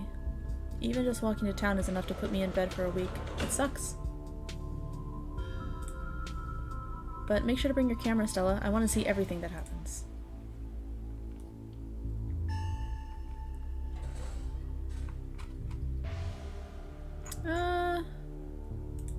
Dinner's gotta be ready by now, right? Almost on cue, Reese's mom shouts from the kitchen. Dinner's on the table. Guess that's it for catching up. Make sure you all wash your hands with soap. I don't want anyone sharing their germs at the dinner table. Sure thing, Doc. Yes, ma'am. You make your way toward a sink, but are stopped in your tracks by the pull of an odd door at the end of the hallway. It feels out of place. I do like that she hangs up some of his paintings. Like you've accidentally wandered into a different, older house. But more than that, you feel something radiating out from behind it. Something dark and cold. Is it getting farther away from me?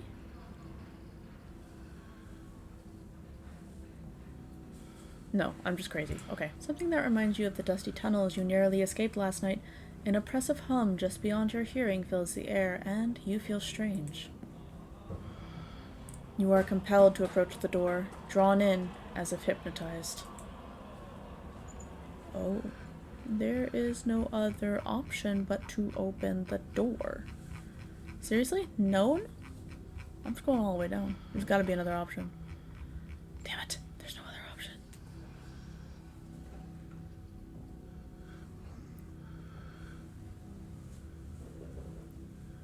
God damn. Well, you know what? I'm gonna be a jerk and go all the way to the bottom. Before you know it, the doorknob is turning in your hand, your heart full of both deep dread and a compulsive need to know what might be on the other side. What do you think you're doing? Well, there's something compelling about this door. I need to see what's behind this door. No, there isn't. Now wash your hands. You won't let her interrupt you. You need to know what's behind the door. Oh, no, you don't. Come on, wash your hands and sit down. She grabs you by the shoulder, yanking you away. As you do as she says, cleaning up under her watchful eyes and allowing yourself to be ushered back to the table and away from the door. Probably for the best. She's so ominous with the light behind her. Dinner is already laid out. Dinner roll, spaghetti, a light salad. Kanika anxiously picks at her food. Stella is nervously talkative, and Reese is suddenly quiet and tense, his shoulders tight as his mother perches on the chair next to his. Dr. Kelly eyes all of you with sharp, fierce gaze. She sits opposite you at the far head of the table, her features silhouetted against the light of the setting sun in the window behind her. It's a position of authority, where her height gives her a vantage point over everyone else. No one at the table does anything without her noticing. It almost feels like, despite the presence of your friends, this is strictly a conversation between you and the doctor. Pills. She slides a few tables towards Reese. Tablets, sorry. He swallows them. This is excellent, Dr. Kelly. Is the pasta sauce homemade? No, it's from a jar. I work too many hours to make my own pasta sauce. Well, you have excellent taste in brands, and if you ever want any tips on easy home-cooked pasta sauces, you know why. No thanks, Stella. I have the internet if I need recipes. Wow. She's just kind of hella standoffish, yeah? Thanks again for having us, Dr. Kelly. We really appreciate it. Let's not say that. The danger. Small talk. Lie, the food's really good.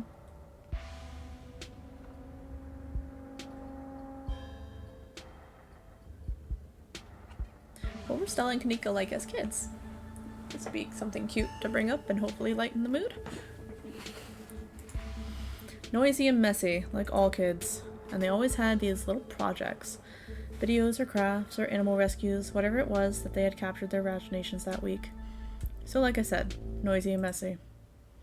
Didn't we bring a dead squirrel into your house once? Oh god, not the squirrel. I remember that squirrel. Didn't you think the doc could Frankenstein it back to life or something? He calls her the doc. He doesn't call her mom. I was like 12. I was very susceptible to what I saw in media and very sad about that squirrel. That's one of those things that keeps me up at night. I still feel guilty about bringing that thing into your house, Dr. Kelly. I'm just glad you didn't make it a habit. How well do you know Tabitha? Not very. I'd know her a lot better if your family didn't seem to be so afraid of doctors. I can count on one hand the number of times she's been in my office. No wonder everyone but that old Edward died so young. Hopefully your mother was better about taking you to doctor's visits. I wouldn't be surprised if there was something genetic at play, and it's much better to catch those things early. She's not very nice, is she? Thanks for putting this together, Dr. Kelly. I don't usually have to cook for so many people. I'm just glad there's enough for everyone. It reminded me of what it used to be like when these two would come over. Hungry teenagers, eating me out of house and home. She looks kind of like remembering kind of the good times, you know? I should have charged your parents for all the food you kids went through, honestly. It was like I was running a restaurant, not a doctor's office. Hopefully that was a joke. Let's not.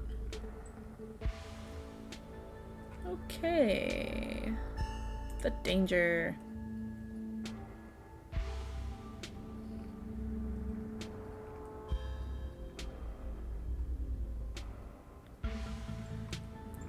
Okay, let's start with Sam Wayne. Do you know Sam Wayne? Sam Wayne? No, it doesn't ring a bell. Someone you know? Someone who's been following Katnip around. Super mysterious guy. We have reason to believe he might have caught some kind of weird illness at the mines. He definitely looks like he could use medical help, so please let us know if he shows up or anything. If there's someone harassing you, you should get the police involved. This isn't any of my business. I tried. You see any weird hairless creatures scurrying around in the woods? I don't tend to go wandering in the woods, so no. You don't have to go all the way to the woods. They've been coming up to our windows at night. They've been what? There's these things called ditchlings, and they've been preying on the local wildlife, and Katnip and I have found a whole nest of them the other night when we— oh, I see. They're some of your little cryptozoological creatures. I know it sounds pretty out there, but I've seen the things in person. They're not messing around. They're out there, laying eggs in animals and doing God knows what else. And here I thought you finally managed to get an even head on your shoulders, Kanika. She doesn't do well with authoritative disapproval. Seems like Stella might be a bad influence on you. I know her little stories can be convincing, but that's only because she's managed to so thoroughly convince herself. And Stella's just ignoring it. She's not making up stories. Neither is Kanika, and neither am I. All you have to do is look outside after dark. There have been more every night. They're all pale and doughy. And their faces, they're like sculptures of humans that didn't set right. I see. You stay up too late painting your grisly faces, so you've started to see them everywhere. I'm sure whatever's outside is just raccoons or— Stop. Stop doubting everything I say. Stop trying to rewrite things I tell you to fit what you think should be true. There's weird shit going on in Scarlet Hollow whether you want to face it or not. Awkward.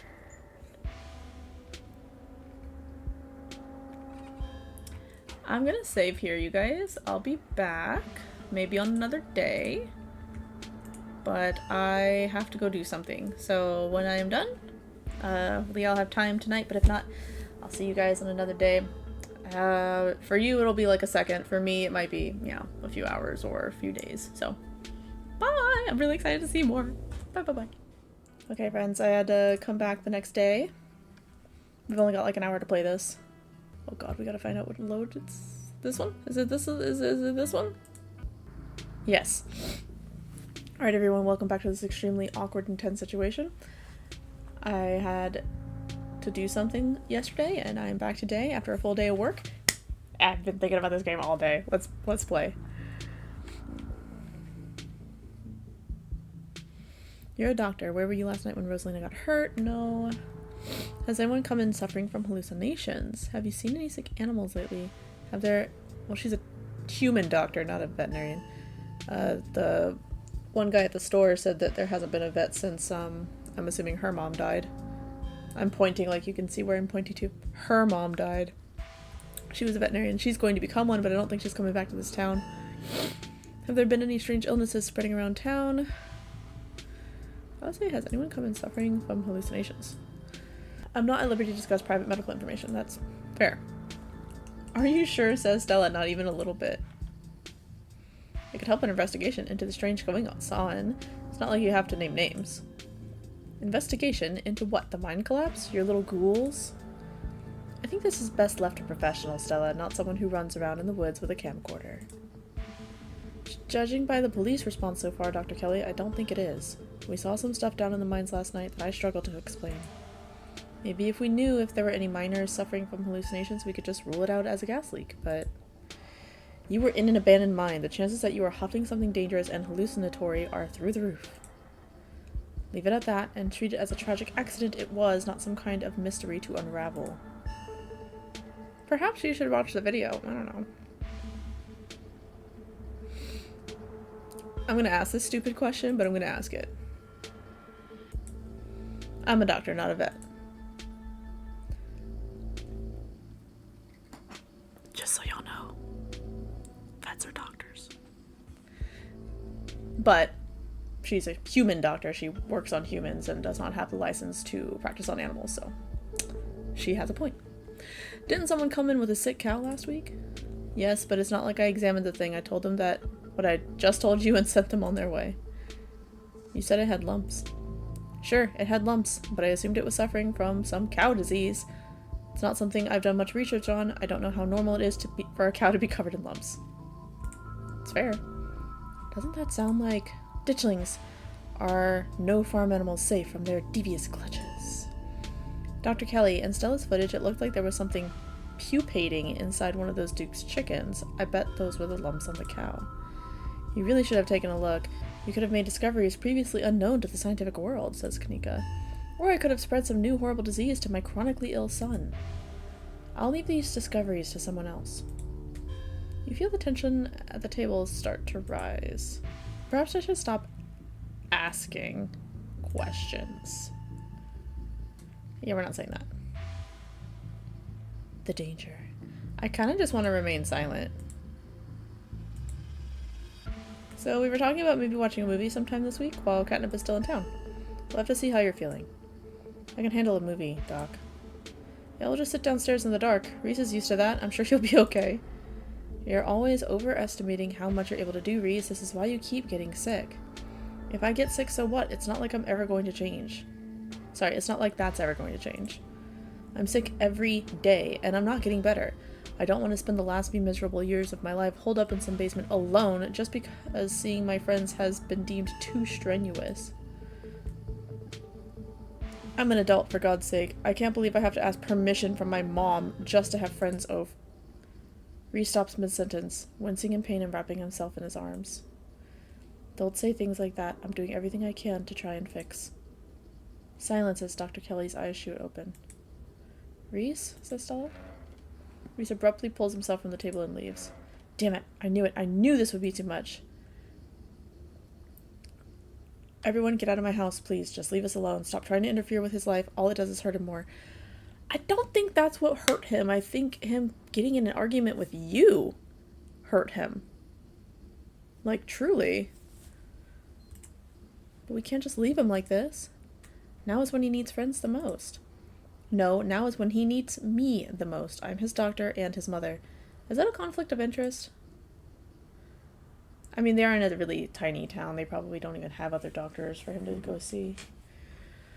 I know you care about him. I know that. And he knows it too. But all any of you would do is get in the way. So just leave, please. Don't think I don't know something is up here. Don't think we don't know something is up here. We have stuff to do anyways. He seemed fine before dinner. We can totally say something like that, sure. Sorry, we'll get out of your way.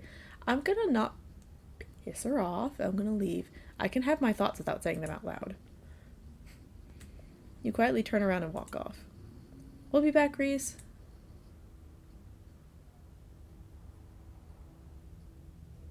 Did you hear that? That was creepy. I hope you feel better soon, says Kanika. Abrupt. Dr. Kelly shuts the door in your faces. The click of a lock signals the end of your dinner at Reese's. Something weird happened when I went to wash my hands. It was like I was forced to try and break into the clinic. There's something seriously wrong with that dynamic. I didn't even get to finish my food. Dr. Kelly is hiding something. What a lovely dinner! I'm going to talk about the weird thing. Forced how? It was like something was making me go there. I wonder, was it like that carving in the pit last night? Before you had that seizure, it was kind of like you were hypnotized. I wasn't there, says Kanika, but I guess I'll take your word on it. Hypnotism seems like a step up from what we've been dealing with, though. I mean, I don't know. A lot happened last night, but the whole thing was very trance-like. It was kind of similar. Yeah, it was pulling me and I couldn't stop it. What if there's another carving in there? That'd be so weird, said Sella. If there is, I wonder if it'd give you another vision. Maybe these things have something to do with the ditchlings. Kanika, you're not suggesting we go poking around in there, are you? Of course I am. Maybe tomorrow. I am not breaking into Dr. Kelly's clinic based on a bad vibe, Katnip. God.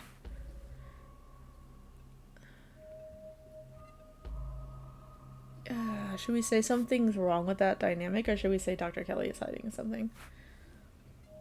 I kind of think just something's wrong with that dynamic. That's probably the understatement of the week. This whole thing is fishy. I'm starting to feel my fear of Dr. Kelly is a little more justified than I thought. She's just overprotective. I'm sure that's all that's going on. And she has every right to be. I mean, the poor guy took 2 bites of food and got sick immediately. I can't imagine what that's like for both of them to go through. Look, I'm just saying maybe there's more to their dynamic than just him being sick, but it's not like there's much we can go do about that right now. We could probably go back and forth on this for a while. Let's grab Gretchen and get going. The sun is setting and we wouldn't want to miss a second of ghost action. Stella hurries off down the hill, almost as if to run away from what just happened. You and Kanika follow her down the slowly darkening street. The writing is so well done, by the way. I don't think I've commented on that yet. The writing is amazing. Also, there's a little ditchling up here. Oh, there's a few right here by the statue. And one right here. Any more? How many ditchlings can we see? This is like the little I Spies book. Were they I Spies, or were they like hidden objects or something? I loved hidden object games. Oh! Oh! Is that Wayne? I think that's Wayne. He told us to butt out, but I don't know, man. Lit by the orange hues of the setting sun, the library feels different. What was once a quaint building in a small town now stands as an imposing structure, its walls holding something that stares back at you with menace.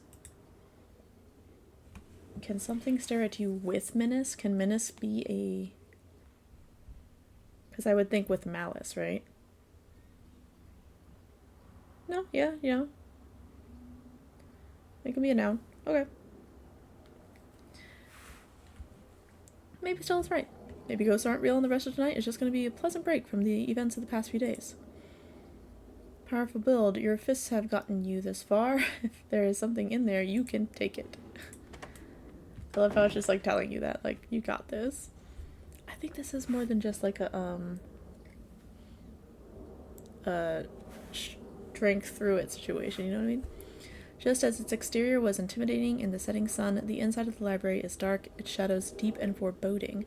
The meet and greet with the mayor ended quite some time ago, and the throngs of visitors took whatever joy was in this place with them as they left. Hey Oscar, are you back yet? Shh, you can't yell in a library, it's against the rules. It's after hours. Rules only apply before 5 p.m. Now it's our domain. Hey, you're just in time. Rosalina's situated in the back room. Alexa's gonna keep her company while we hopefully get all this sorted out. I'd love for her to be able to sleep in her own bed tonight. How is she doing? Says Kanika. She's not quite as chipper as she was when she was on stronger meds, but she's still doing surprisingly well. Alexis has been by her side nonstop. She's been a really good friend. Rosalina and I are both lucky to have her right now. I'm glad she's back home, says Stella, at least, and we'll be able to get her back into her real home in no time.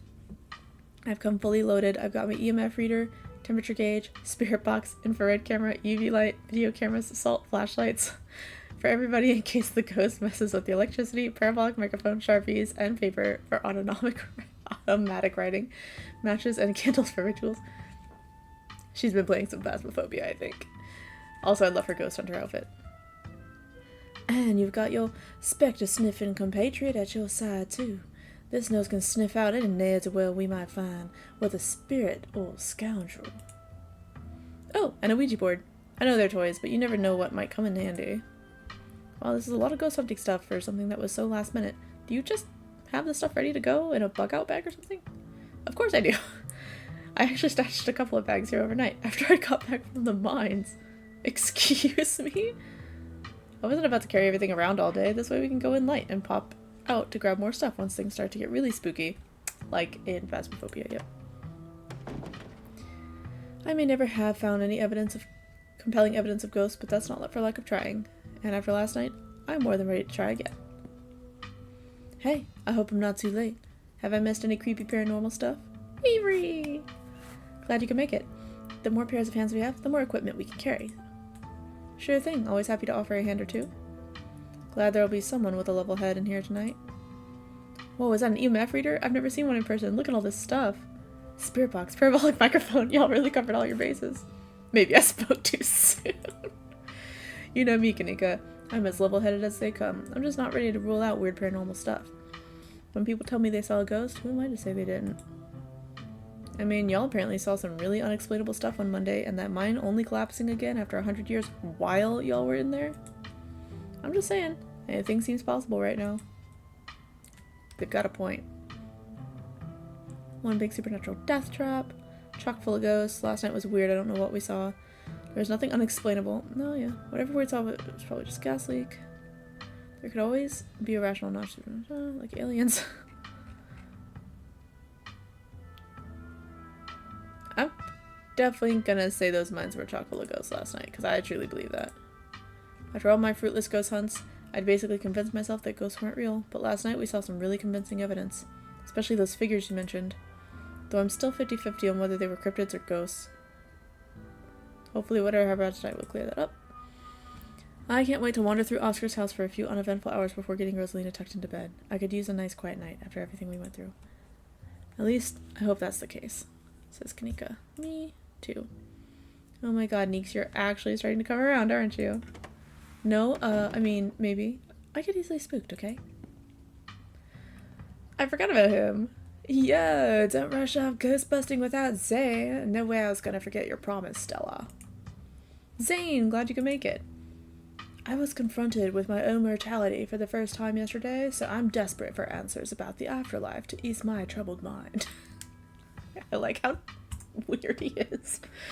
Now let's go mess with some ghosts, y'all. My oh my, this certainly is a lot of humans for one little old ghost hunt. I do hope this means... that was really southern. Means. Ugh. I do hope this means my dear Stella will be safe this evening, and whatever foul creatures lurk in the shadows choose to prey on someone else. Thanks, Gretchen, for the vote of confidence.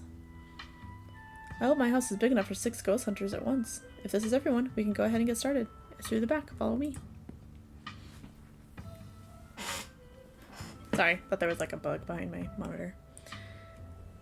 Hey, human, kick ghost ass, okay? I missed my special tree. Thanks, Pixel.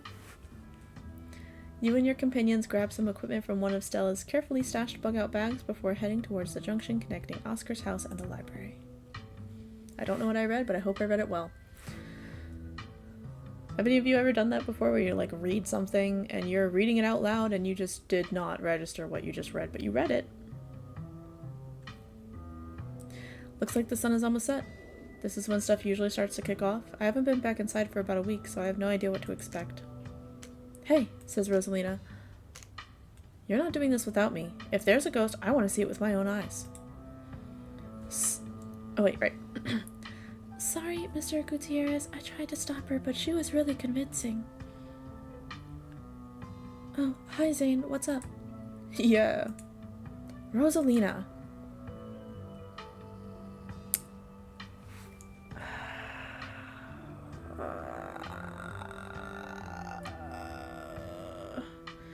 I have multiple thoughts on this. She's super injured. Like, if something bad happens, she could get hurt worse. At the same time, it is her house too, and her being kicked out of her house made her feel like she had to kind of rebel. So I do think she should see it too. But also, it's his daughter, not my daughter. So, I don't know, if it was my daughter, I'd be like, yes, you can see it, but you need to, like, stay at the sidelines kind of a thing. Or stay within my sight kind of a thing. So, but I'm gonna let him handle this. We had a talk with him about the fact that, you know, she needs to be included on these kind of conversations. So let's see how he does. In fact, I'm gonna save. Let Oscar handle this. I've done enough resting, and it's not like hobbling around in the library is any different than hobbling around in our house. I miss being there. I miss feeling home. Let the pup come. It's best to give her the chance to face her obstacles head on. Take it from an old soul like me. You shouldn't be hobbling around at all. Just take it easy until you're more healed. Ooh, she looks pained. I've got to learn to walk around eventually. Might as well start while I'm still on pain meds. And our house is one story. It's not like I'm climbing Everest. I'm sorry, didn't she just get her foot removed yesterday? Like, you shouldn't be on it at all. I mean, you're not really on anything because it's floating there, but, like, I guess what I mean is, like, all the weight can still push against the stitches, you know what I mean? Isn't that a bad thing? The doctors did say I should encourage you to practice walking. Oh, well, okay, never mind. Okay, you can come along, but if you get tired or if it starts to hurt, you let me know right away. Thanks, Dad. Now let's get our house back. Okay. You all cross over the threshold and enter Oscar's living room. Family photos line the walls and stacks of books sit comfortably on wooden furniture. That looks like it's been knocked over. That's like the old, original, like, drawing of a unicorn, but it's actually a goat. Okay, looks pretty normal for now. I don't remember that picture being on the floor, but that could be non-supernatural. None of my equipment is picking up anything around the picture. But I'll set up a camera in case it falls again. Could be important evidence. You might want to save your cameras for Rosalina's room. That's where I've seen the most ghost manifest. I wonder if the ghost will even show with this many people around, says Oscar. Oh dear, could someone please warm the air back up? My joints are creaking in this dreadful chill. Wait, is it just me or did it suddenly feel colder? It sure does. I definitely feel that. Same, I've got chills. And he's got a whole ass jacket on. Oh, his coat is sick. The temperature gun says it's actually a couple of degrees colder. But that's normal, right? Rooms and hallways are sometimes colder than other parts of the house. Whoa, a genuine cold spot. I gotta snap a pic for posterity. Is that it? This isn't very scary.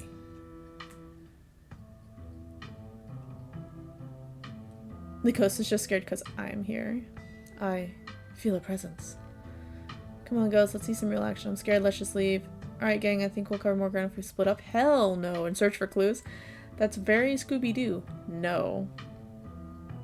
Maybe it's just shy. Oscar, are you sure there's really a ghost? We're wasting our time. Oscar said the ghost is in Rosalina's room.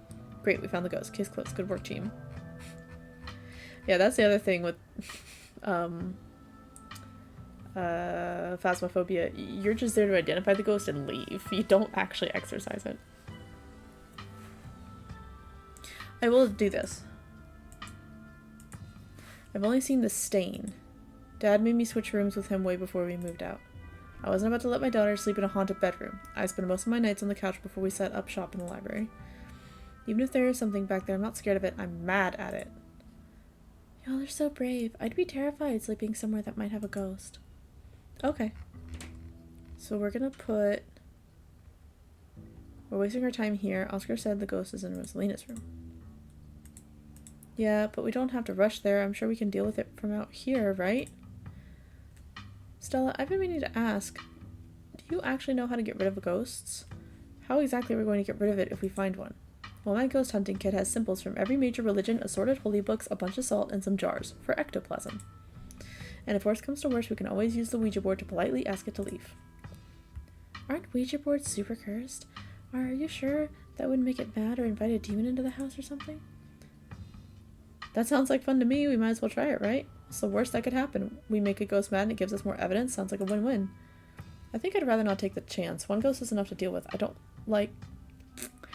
much like the thoughts of opening a door for something worse. Wow, you've never been this superstitious, Dad. This ghost really has you freaked out. Okay. Oscar takes a deep breath before continuing. Let's head to Rosalina's room. Follow me. He is really nervous. Whew, that is a big ass stain. Oh, hey, that was in the Act 1 like trailer. Like it just showed like the inside of the room and all it showed was the stain. Oh, she's got a little bat plushie. Anime, Pikachu. Many boys' new album. That feeling again, like the mines, like the door to the clinic. A dusty, suffocating, dizzying feeling. Something is in this house. Though whether it's a ghost or something worse, you aren't sure. Whoa, says Stella. This is where I've seen it, Oscar said. It appears on top of the stain. You mean this massive blood stain? It stinks to high heaven. Weird, I'm not getting anything. It's not even cold. It's the same temperature as the living room. Nothing on the EMF reader. Then your equipment is wrong. The stain is definitely paranormal. I've scrubbed it out too many times to count. It just keeps coming back. It's just a stain, Dad. Can't we just cover it back up? I don't mind sleeping in here. Maybe we have to scrub it out first. Could be that the paranormal stuff will activate if we give it a reason to. Oh, good idea. If y'all are offering free carpet cleaning, be my guest. I'm gonna put it. Gretchen says it's a bloodstain. Kanika's eyes are wide open. Ghost blood. Oh, I'm sorry. Ghost blood, says Stella. Or it's just a rusty pipe leaking all over your floor. I think that'd be a bigger problem than what Katnip and Stella are suggesting. I don't know. Ghost blood sounds pretty intense. Have y'all tried ripping up the carpet to see what's causing the stain? The government owns this house. There's no way I'm leaving a big red stain in their carpet. I made sure it was pristine every morning. Besides, I'm also kind of assumed it was ghost blood, which it is. What if there's something written under there? Only one way to be sure. You just you didn't even... Are we taken? Let me help. This is my area of expertise after all. Oh dear. You're doing the government a favor, really, says Kanika. We'll cover it for you. You don't have to sweat it. Oh, what? But wouldn't that just go downstairs? Stella pulls back the carpet, revealing a hatch, the floor around it stained with reddish brown. What if there isn't a ghost after all? What if somebody lives down there? Okay, maybe I don't want to sleep in here, says Rosalina. A hatch?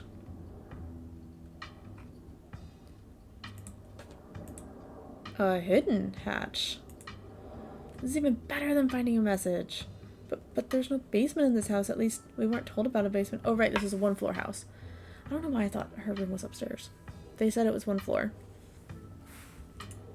And look, all the red stuff is coming from underneath. Oh yeah, this is super haunted. Alright, you've got a basement chock full of ghosts. I can just feel it.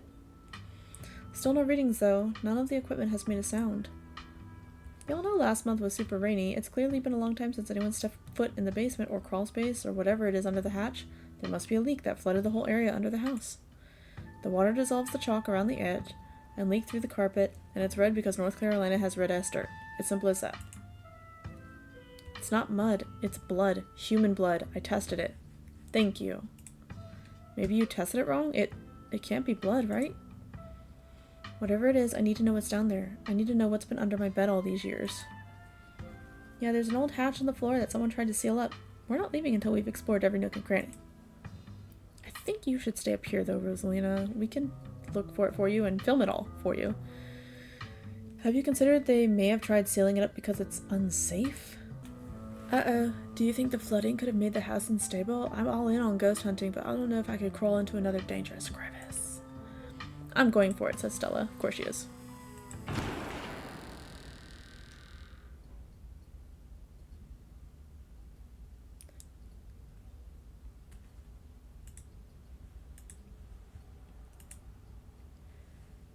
You come to in Oscar's living room. You can't tell what time it is and your friends are nowhere in sight. It's also black and white. That picture is gone.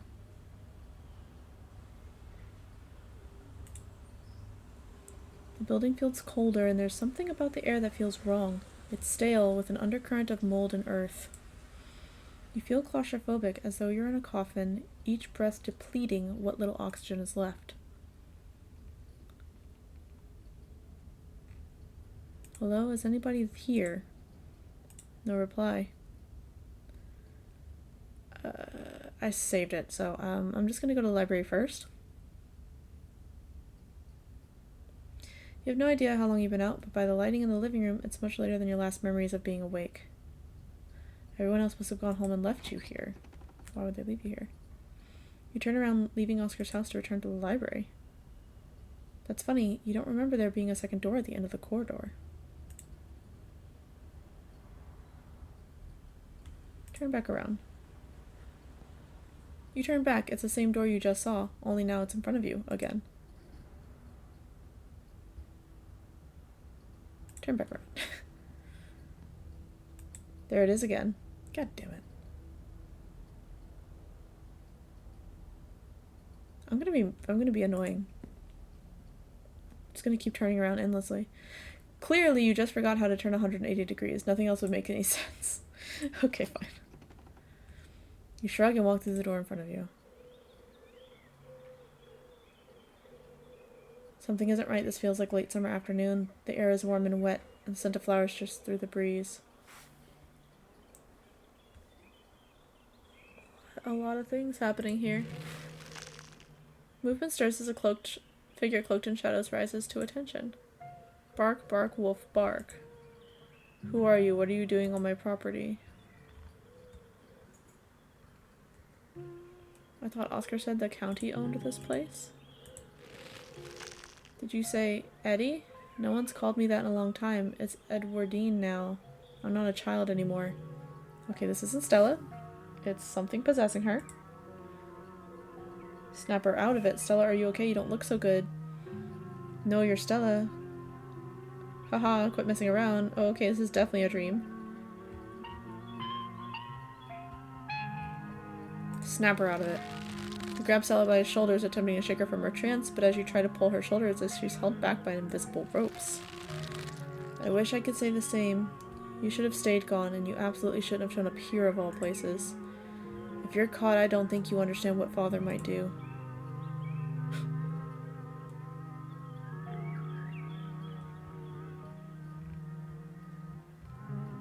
Does it even matter what I say? Am I supposed to have memorized lines or something? I'm not scared to play along. I'm not scared of Father. This was a mistake then. I shouldn't have come here. I think we should play along. I'm not scared of Father. Arf, arf.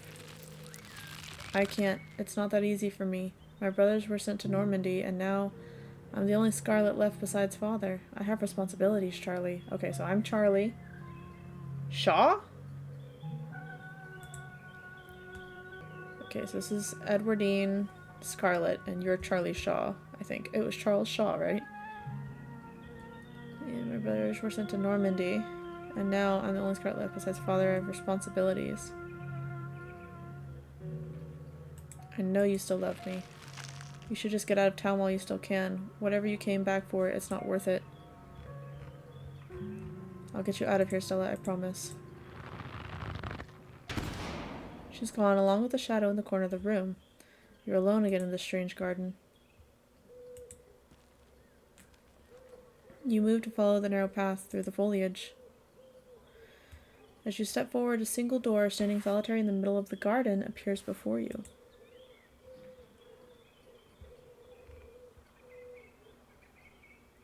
Enter.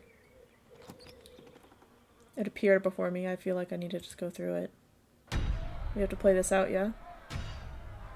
Okay. It's like we're reliving the past. Bells ring as a cacophony rages outside. The door in front of you pulsates as figures unseen bang against it. The shaded figure from the garden sits in the corner, ever so slightly more defined. Okay. A lot of blood.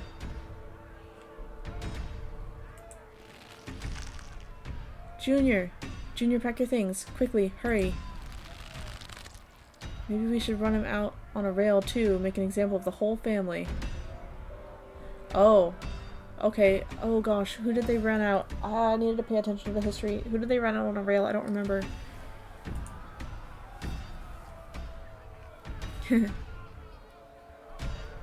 Okay, I'll pack real good. Please, he's only a child. We'll leave peacefully. Just give us a little time. Okay, so this is the mom, and you're the child of the person who got run out of town, who I cannot remember who that is. They were only children too. My boy was in there. Why should I give Junior here all the time in the world to gather his little toys and fancy clothes? Okay, I think it's Charles Shaw, right, who was run out? Let me double check. I'm gonna fact check. Forgive me, but I need to know. I want to do this right. My boy didn't have that kind of luxury. Why aren't you possessing me? Why everyone else? I don't even live here. I'm doing it. I'm packing. Please stop yelling. If you're going to be mean about it, maybe I won't pack. You're talking about the collapse, aren't you? The one from 100 years ago.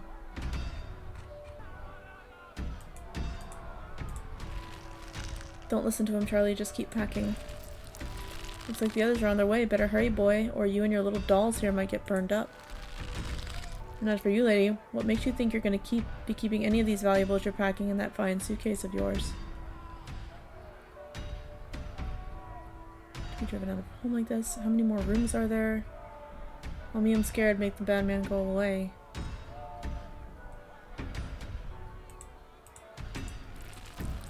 Trust me, boy, the coppers ain't coming here tonight.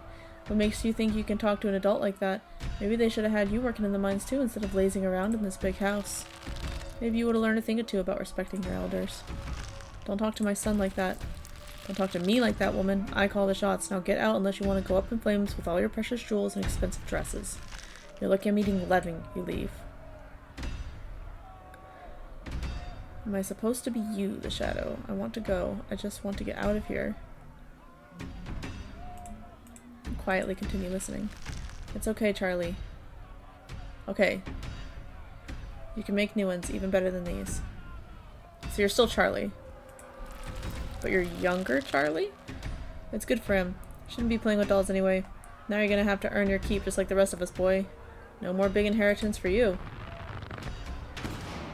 Alexis and Rosalina are whisked away, leaving you behind in an empty room. As they depart, the front door stops pounding and opens into a beckoning white void. Before you have the chance to think, another door creaks open on what you thought was the ceiling. There you are, says Wayne. This is quite the maze, isn't it?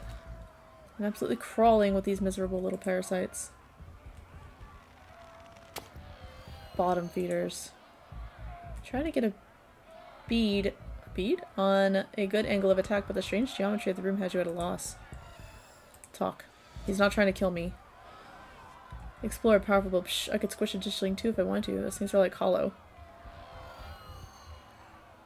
How did you get down here? I followed you in. I'm never very far behind. As he approaches, a smell hits you. Sweating, suffocating flesh with a tinge of saccharine and stomach-churning scent of decay. Shall we find the end of this little maze? Walk forward into the void. There's no need for you to run away from Wayne. You step past him and walk into the void. That's how I feel. You're outside and it's night. A false moon looming massive in the painted sky. Wayne is gone. Oh, yes. The night feels thick and warm, the insects lively, their calls unnaturally tiny. Even though that's not how you spell tiny, it's tinny. Everything feels warped and wrong, like you're listening to a record fished from the bottom of a pond. Unless your eyes are playing tricks on you, the shadow in the corner keeps getting closer. Kanika, you poor dear, I've been keeping track of you, scuttling around town like a tomcat. You've fallen hard for Miss Edwardine, haven't you? You're my ride out of here. The scenes are all scattered, yeah they are.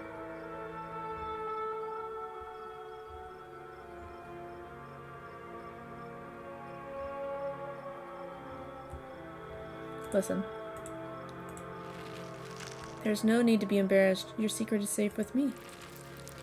You know, I never did approve of what the Scarlets did to your family. And what it did to the two of you young'uns.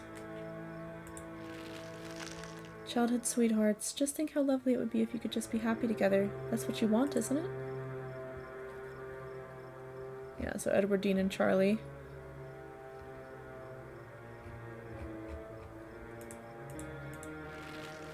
I'm sure by now you've realized the young lady doesn't plan on leaving with you, but it's not for a lack of desire, as you well know. It's Enoch, the dad. Even if you dragged her over the town limits, his hold over her would make sure neither of you were ever happy again. Just think of what happened to your poor mother and father. Do you want that to be the two of you? Enoch was the uncle, right?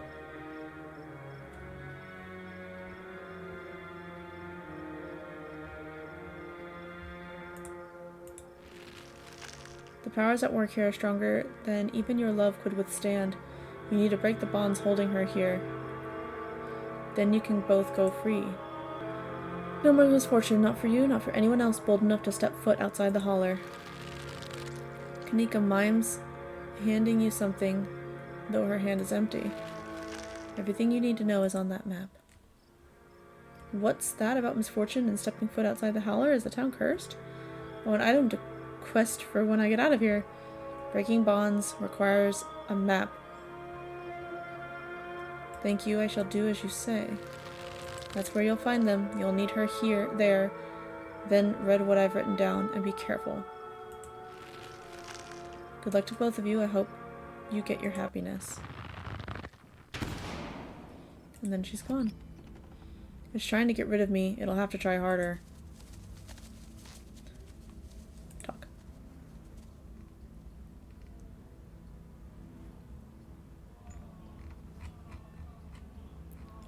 What's doing this? A resident, a ghost, whatever it is you call it, the leftovers of a human existence, festering and forgotten, feeding on the energy of more powerful beings to do this. Pathetic. Why are you following me? Clearly you need protecting. I'm just looking out for you. What the hell is going on with this town? I'm sure you'll be able to piece it together soon enough. I'd rather you find out on your own first. That's the only way you can really know who to trust, and then I can finally tell you more. There's so much to discuss when that time comes. Okay. What are you? A friend. Do you know the way out? I will soon, but in the meantime, you have nothing to fear. I'm watching over you. Okay. Not worried about myself, I'm worried about my friends. The people you only met 2 days ago, I'm sure if something happens to them, you'll recover soon enough. It's not as if your bonds are strong enough to leave a mark when broken. Wow. Wayne, that's kind of rude. I think we've made very good friends, and yes, in only 2 days. You continue forward through the uncanny underbrush. Once again, you find yourself separated and alone. What is with the goats? A long wooden corridor stands before you, littered with bottles and rails. A figure rises to attention, blocking your way. I should have done it in all of their voices. I'm afraid it doesn't have too long. If there's anything you need to say to him, I'd say it now.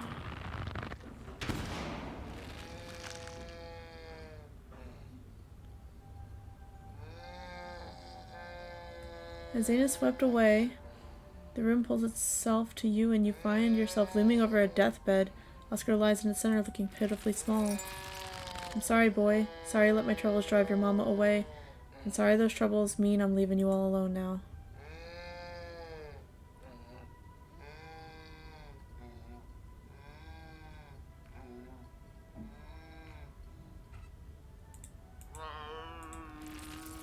Damn it, Junior, how many times do I have to tell you? I tried to stop it from happening, but that damn snake Enoch went behind my back.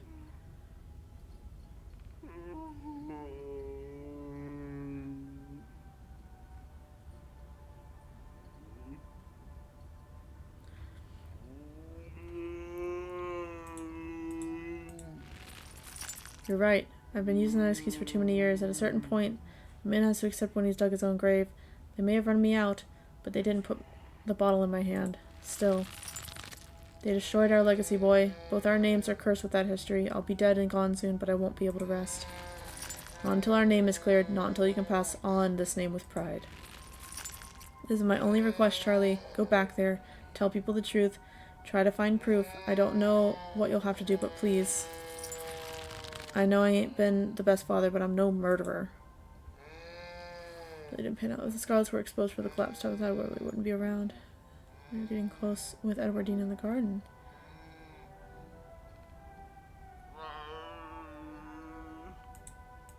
I won't let you down.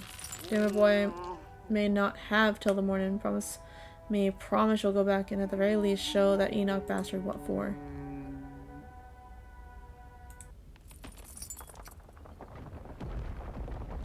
You watch as Oscar's body seizes and falls through the sheets, taking the rattling pile of bottles with him. Such theatrics.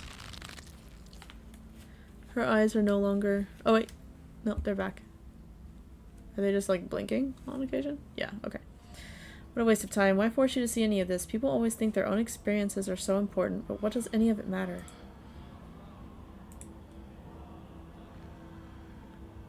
Do you know what it's trying to tell me? Yes, and it's trivial. Don't worry yourself with it.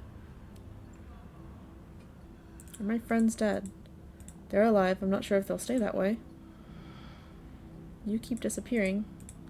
It's doing its best to keep us apart, but I have a feeling it'll be over soon. Then the exit won't be hard to find. Okay, then let's move on. Let's. You move back to the bed to quietly leave through the hole Oscar left behind and crawl through.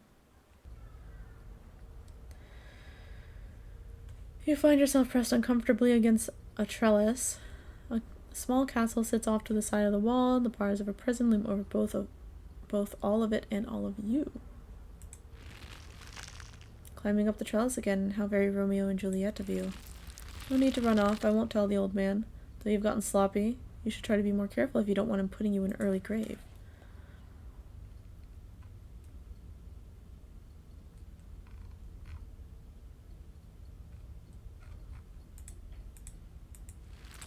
No, not one of her brothers. I'm a prisoner. Another victim of the Scarlet's lies, like you, Charles Shaw.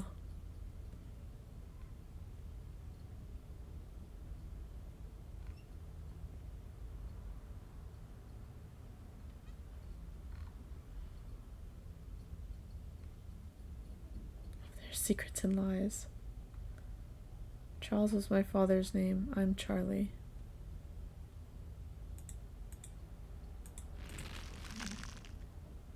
That's probably what it really was. A mere generation makes no difference. His blood runs in your veins, does it not? And now it runs on hers. Yes, it seems your little tryst bore fruit. And oh, will you ever be in trouble when the old man finds out? Okay, so Edwardine's... Wait, I'm going to be a daddy? Fruit as in, you know you don't have to keep dangling there. Come inside. You'll be able to hear me through the door just fine. The world around you swirls and you find yourself pulled to the other side of the wall. A door bound by countless locks and chains pulsates before you. What is this place? Is there really something like this in the estate? Does Tabitha know about it? Do you want me to let you out? I'm not messing with these locks. It's not what I invited you in for. I couldn't escape even with your help. I merely wanted to offer a warning. Leave town.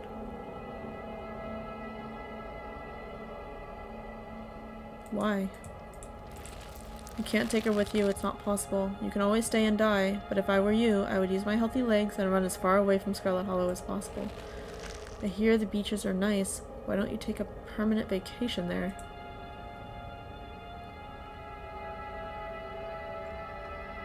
I'm guessing Charlie doesn't do that. You've been talking to the witch then. How very interesting. Charlie, get away from the door. Don't listen to it, says Stella, which is Eddie.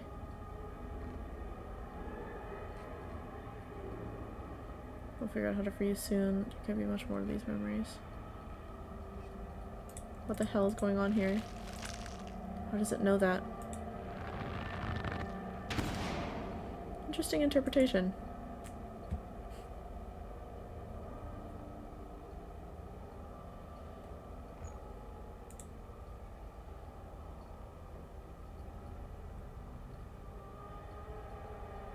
That little room, what was that? Who was that supposed to be? Just tell me what's going on. I just want to go home. Prison, clearly. I get the feeling we're nearly at the end of this little maze. Stay close. Wayne disappears into the dark corridor. You follow close behind.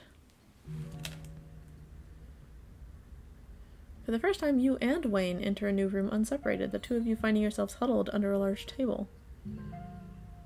Ah. Stella stares through you as indecipherable murmurs and shuffling feet echo from the ends of the table. Yap, yap, yap. They're so lovely. Are you sure I can keep one? You must have worked very hard on them. I guess they're kids now. More puppets. This one's extra creepy. Is she doing a baby voice? It's a gift. Just let the scene play out. There's no use trying to communicate, whether with the resident or your little friends.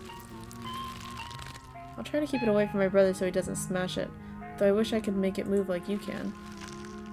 And you can even do the voices. You know, you could probably make real money if you put it on a show for people. I'm just talking because I'm scared. It makes it easier to cope. If we're nearing the end of things, do we have a plan yet?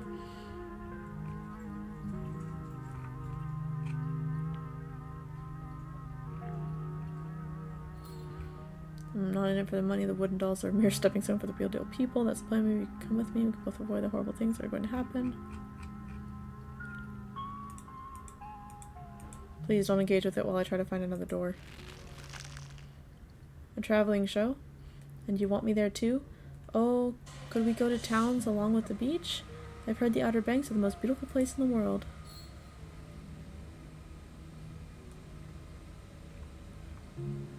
Again with the beach. Those in the hills always seem to yearn for the flat expanses and salty air.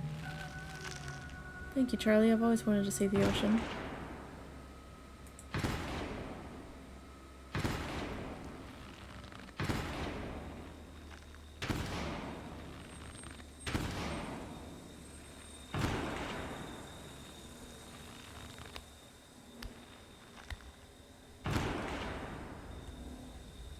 You feel drawn to it. It opens. You feel a shove from behind and tumble through the hatch. A goat. It took some digging, but it's there. The map was right. That means there's hope, Eddie. Whatever it is that Enoch did, we can undo it. We can be happy to get...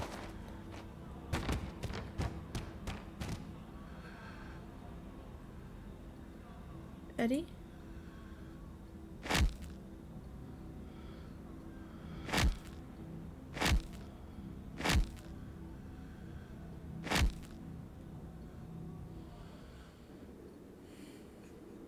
Wayne is gone once again. There's nothing here but you and the howling void. Okay. Charlie. Do you repent? Says Stella. You repent for your crimes.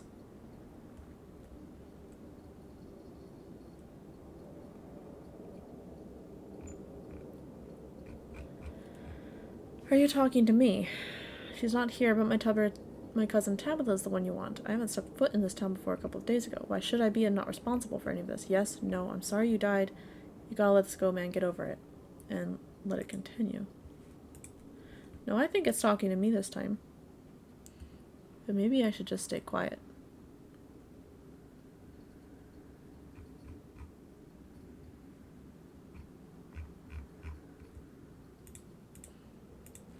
You must answer for the crimes committed by your scarlet blood. Until you do, I cannot die. I want to die. Please, I've been alone in the dark for so long. All I ask is for some of your years. To pay for the years that were taken from me? My life was stolen from me. I want some of yours. It's only fair. The sins of the father are to be laid upon the children. Bullshit. Forfeit your years and I will finally leave. No, fuck you. Absolutely not. I don't understand. How does this allow you to die? You already died. You will live a shorter life, and I will finally be satisfied. I will have justice. I will finally die. I will leave this house at last. How much shorter would my life be? I'm just gonna drag this out. That isn't for you to know, just as it wasn't for me to know. One day, sooner than you'd like, you will die. Let it continue. The sentence has been handed down. Make your choice. A smell hits you. The now familiar wet, well door. What an annoying pest you are. But you couldn't keep me out for long. It seems we've exhausted its power. Holding all these bodies hostage must have been quite taxing. Come along, Katnip. It's desperate, but it has no power over you. There's no need to bow to the will of such a frayed and broken consciousness. Leave it to fester.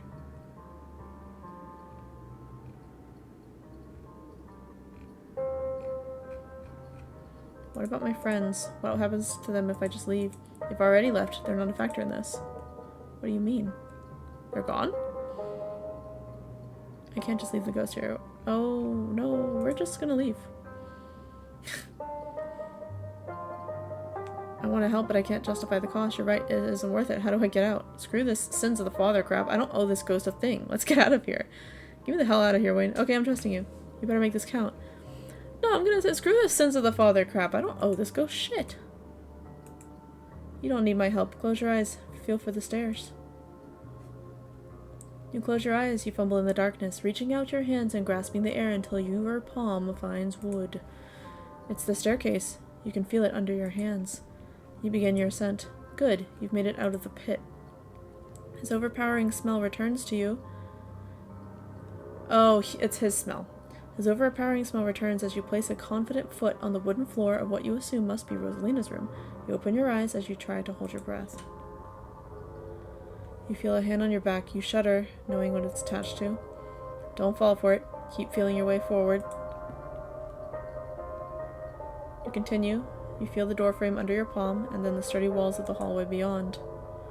Wayne's palm continues to gently urge you forward. You stumble into the corridor between the annex and library. The real world is swimming back into the focus. Good, the main doors are just ahead. You feel a shove as Wayne pushes you forward. You fall towards the entrance, your legs still unsure of the ground beneath you, and the doors fly open.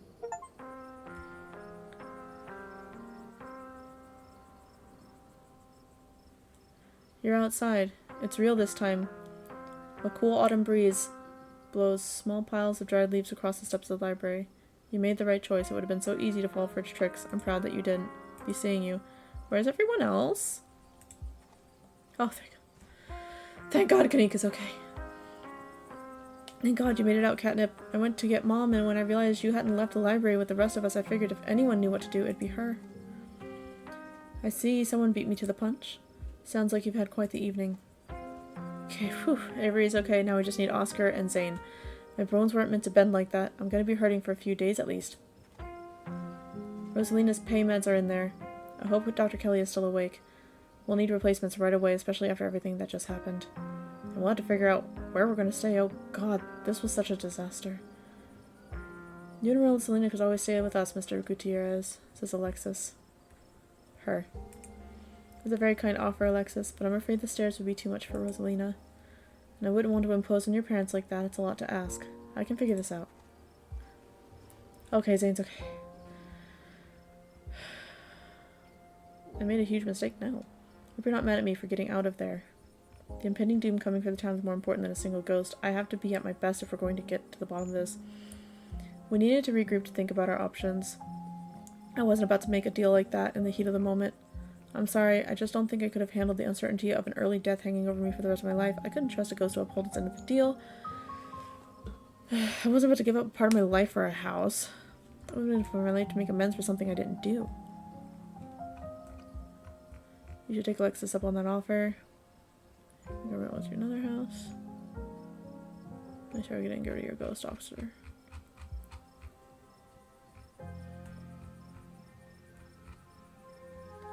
I hope you're not mad at me for getting out of there. Of course not. It's just a house and we don't even own it. I'm not going to let you sacrifice years of your life for a rental. So they heard all of it. Even if we owned the place, that ghost was asking for quite the down payment. Oh. I'm really sorry we couldn't get rid of your ghost, Oscar. Don't apologize. I wouldn't want you to lose something that important for a rental unit owned by the estate. Honestly, if it makes you feel better, I don't think I could have lived with the guilt if you made that choice. Are you sure you can't take up Alexis's offer? You're right, you're right. I'm gonna peace out.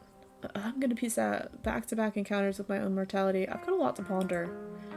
See you, Rosalina. See you, Alexis. Zane walks off down the road. To think that ghosts are actually real. Stella's got to be over the moon right now. Oh, she doesn't look it. Actually, wait, where is Stella? She's right there. She's just standing there by herself. That isn't like her. Is she okay? I was wondering the same thing. We just saw a ghost and she's standing off by herself. Which is, like, fair. That'd be a normal reaction from anyone else who had just seen a ghost, but this is Stella we're talking about.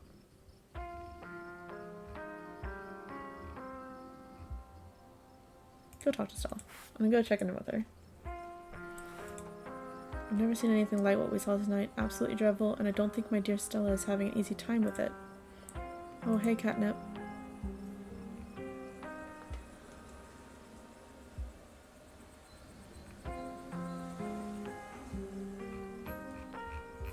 I'm so sorry I couldn't get you out of there sooner. I'm so sorry, Katnip. I don't think I can talk right now. I'll call you, okay?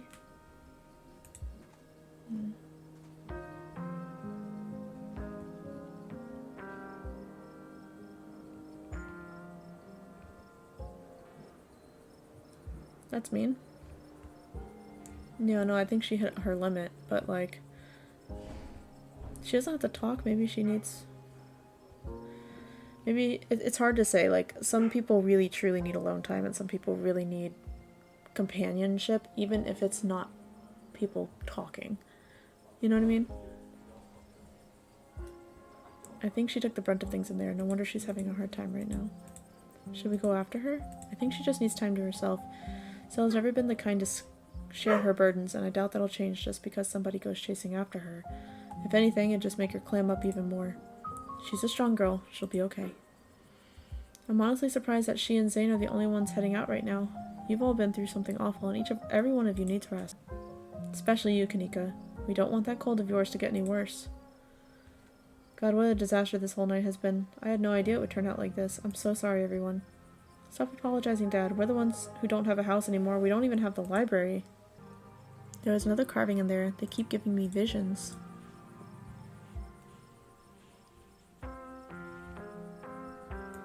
I wonder if those things are tied to everything supernatural that's been happening.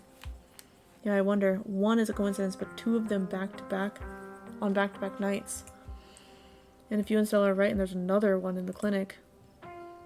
I'm sorry, I'm a little lost. You've been finding carvings around town that have been giving you visions? News to me, too. I'm sure everyone here can stand around theorizing about this and that all night long. There'll be plenty of time for that tomorrow. Katnip, I'd love to discuss these visions over tea. Spent a lot of time with Wayne in there. Yeah, I noticed. We could smell him as soon as we snapped out of it. What happened? Did he hurt you? He seemed to know something about whoever Avery was playing. He was part of the reason I left the ghost behind. He crushed the digital, it was pretty scary. No, but he gives me really bad vibes. I don't know. I think he's harmless. Really, that's super weird and super interesting. Why would you know anything about things that happened over 80 years ago? Wasn't he a drifter? You don't need to trouble Katnip for details. No one pays any mind to that man. He's just a drifter. He'll be gone soon enough. In the meantime, steer clear and he won't make trouble. Sybil, let us talk. We just went through something.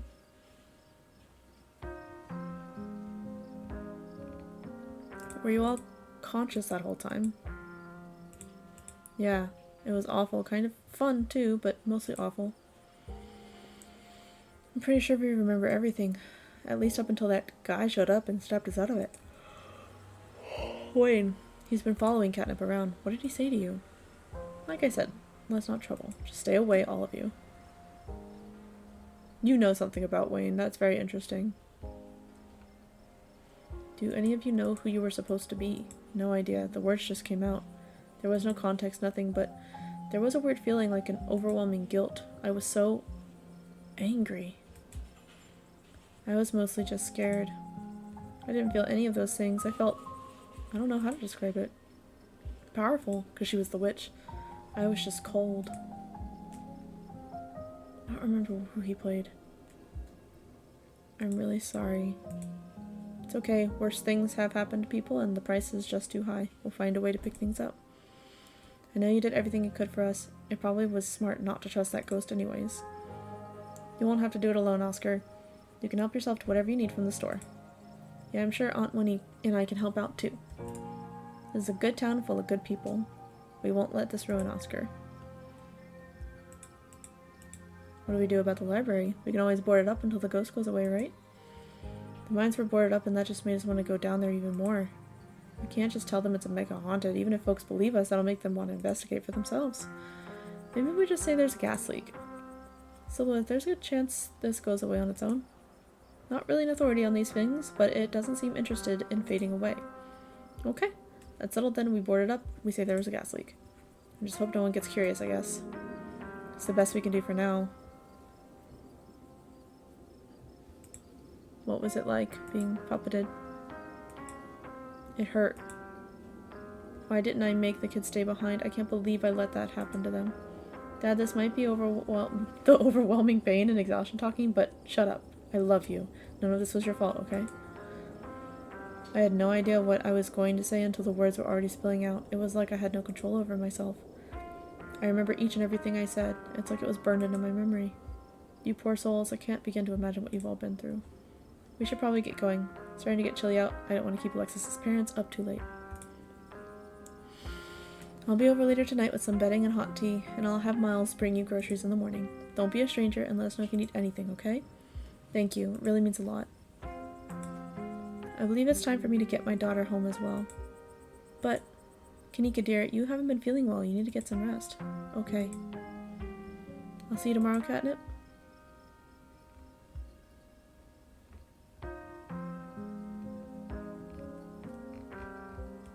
Yeah, I'll see you tomorrow. Cool. Wearily treks back to the general store. I'll be back in a moment to walk you home, dear. I just need to put the tea on and give your cousin a quick call. My whole body hurts. Mom, what was that? And I want a better answer than a ghost. I'll be alright. Let me get you some of that special tea. It's been working well, don't you think? I think ibuprofen would be better, but I gotta admit the tea has been nice. I'll put the kettle on as soon as we get home. Guess it's just the two of us now. So you have no idea who you were. I could roughly place most of the others. But I remember everything I said and I remember that cold feeling. Prisoner of the Scarlets. I wonder what your family was up to back then. I guess we can add it to the ever-growing pile of mysteries. Do you regret coming along tonight?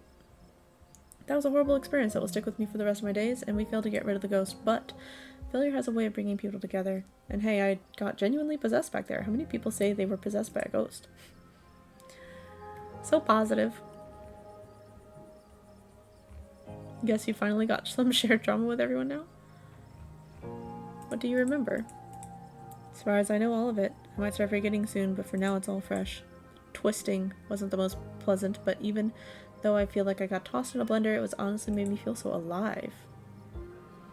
You're the only one that's kind of taking this a little maybe too positively. Oof. Yeah, I guess I do, huh? I know tonight was horrific, but it was also thrilling, and knowing we all went through it together makes it easier. There are people to commiserate with tomorrow morning when the soreness really starts to set in.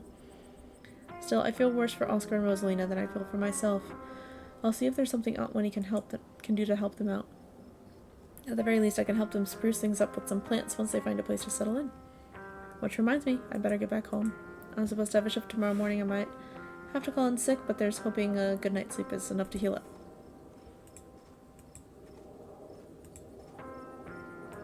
Time to go back to the estate. I wasn't exactly thrilled to hear about what happened tonight, but I think I blunted her anger as much as I could. Probably a good thing we didn't bring her, actually. The night feels cold, the crunch of leaves beneath your feet deafening in the quiet wilderness. Let's stop here for a bit. These old bones need a moment to rest. Are you a witch? Iridian killed Charles Jr., but it feels like I'm only scratching the surface of things. What has my family done? Wayne didn't want to make a deal with that ghost. There was a stone carving of a goat's head, and then a pack of wolves in that basement. Sybil, what is Wayne? Why can't I just go home? Like to my real home.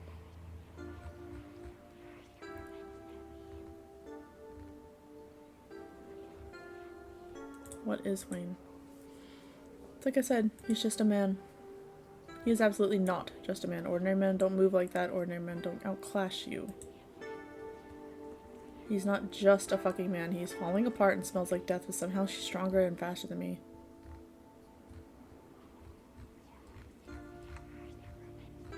Oh, okay. I don't mean to curse at you, Sybil, but... Language, Katnip. We don't use words like that around here.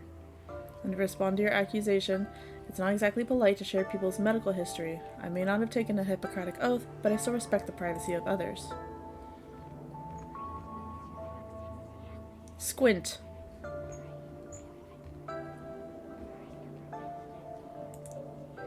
There was a stone carving of a goat's head and a pack of wolves in that basement. There was something similar in the mines last night too, a circle of arms and chains. Both of them gave me visions. Was there now? That's quite an interesting development. Perhaps we can discuss these visions over tea. My grandmother had a special blend that supposedly helped with dreams and visions. I'll be sure to have some ready by tomorrow. Maybe it'll help us piece things together.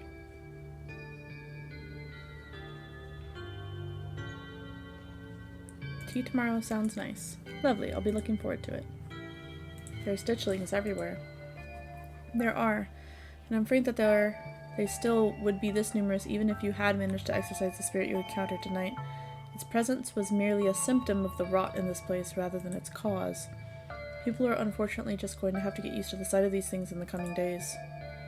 It's enough rest for me. Let's carry on for a bit. I didn't learn much there. One last rest and we'll get you home. Oh, okay.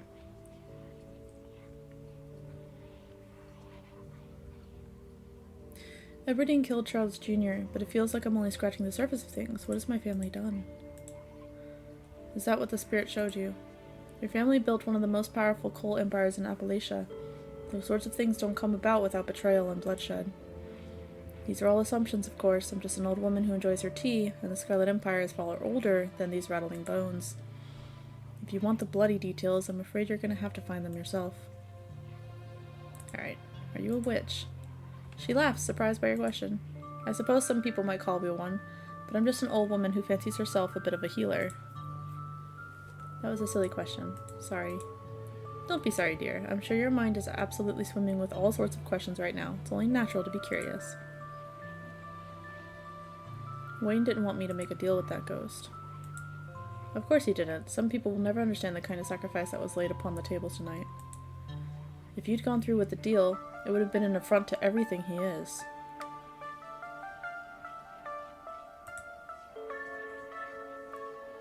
An affront to everything he is. Why can't I go home, like to my real home?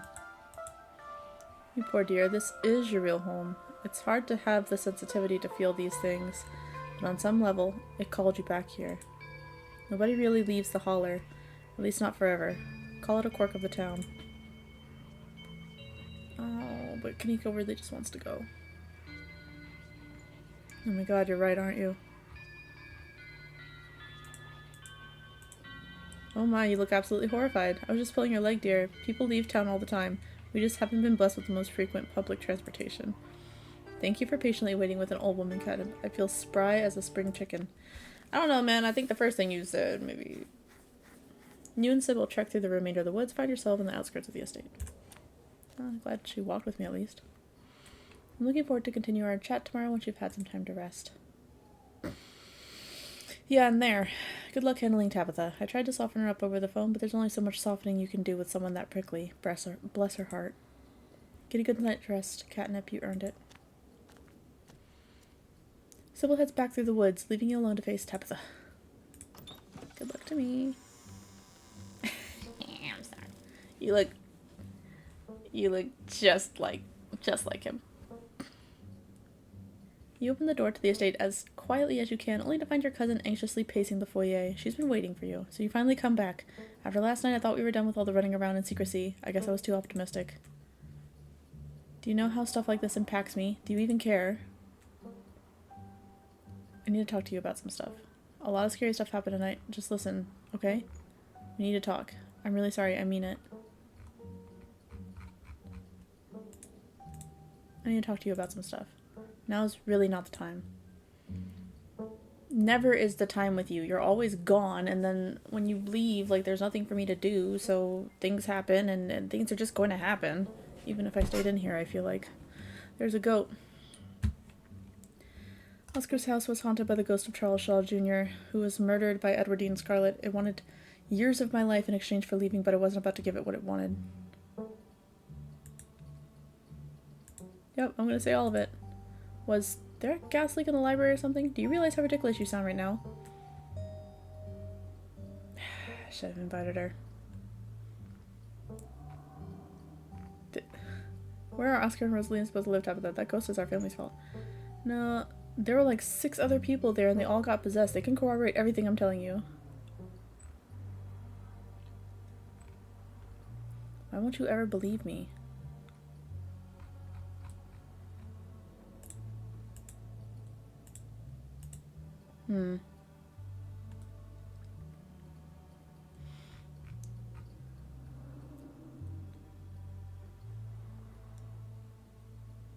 There's another one of those stones in Oscar's house. It gave me another vision. Like last night? That was gas. I'm sure whatever you thought you saw was something similar. Maybe you had another seizure? All the more reason you shouldn't run off and not tell me where you are. They've been telling me a lot about our family. I think we've done some terrible stuff. Stop saying we. What if they're what's making all this supernatural stuff happen? Who put them there? Expect me to know? They're probably some kind of ancient artifact and I'm not an archaeologist. Have you been getting enough sleep? You sound a little delirious.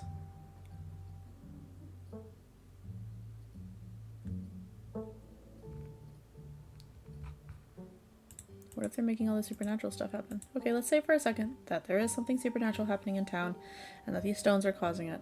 What are we supposed to do about it? Run around and smash them? Rhetorical question, but I've also got news for you. One of them is buried under 20 tons of rock.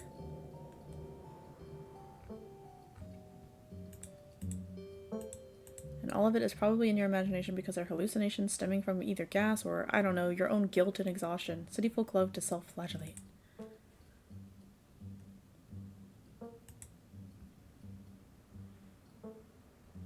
Spent a lot of time with Wayne tonight. Do you think mentioning that awful man is supposed to garner sympathy from me or something? So you do know him. Did I ever say I didn't? He's a creep from a bad time in my life, and I do my best not to think about him, which has become an interestingly difficult task. What is he? A sick man that you should avoid, and if I could get him to stop talking to you, I would. He is not the decent man I used to know. That's pretty much it. Great, then I'm going to bed. Maybe we should have had her come with us, but I feel like that's gonna... You don't even notice yourself entering the guest room and falling into bed. Suddenly you're just there, buried under your family's musty covers. It's Wednesday night. Nearly half a week has passed since you first arrived in this town, and a little over half a week remains until the bus comes to take you home. The spirit of Charles Shaw Jr. now commands the entirety of Sidley Hall, a swirling void of wrath and despair that the people of this town will have to learn to ignore. Disaster looms its tallest yet over Scarlet Hollow. Eee, the colors hurt.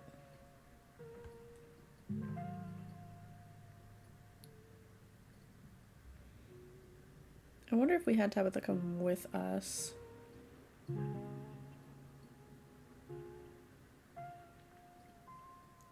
Maybe we should include her on these things, because she is a Scarlet as well. You know what I mean?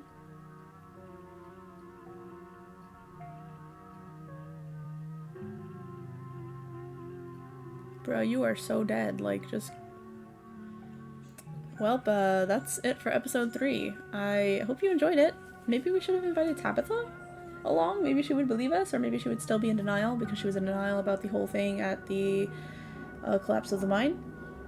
Or she would just be in a nagging presence the whole time. I don't know. Or maybe she would finally believe us. Maybe she would have seen Wayne. Or maybe she would have gotten possessed. I don't know. Who knows? But we didn't invite her. Or maybe she would have taken the deal. Or maybe she wouldn't have. I don't know. Episode 4 awaits.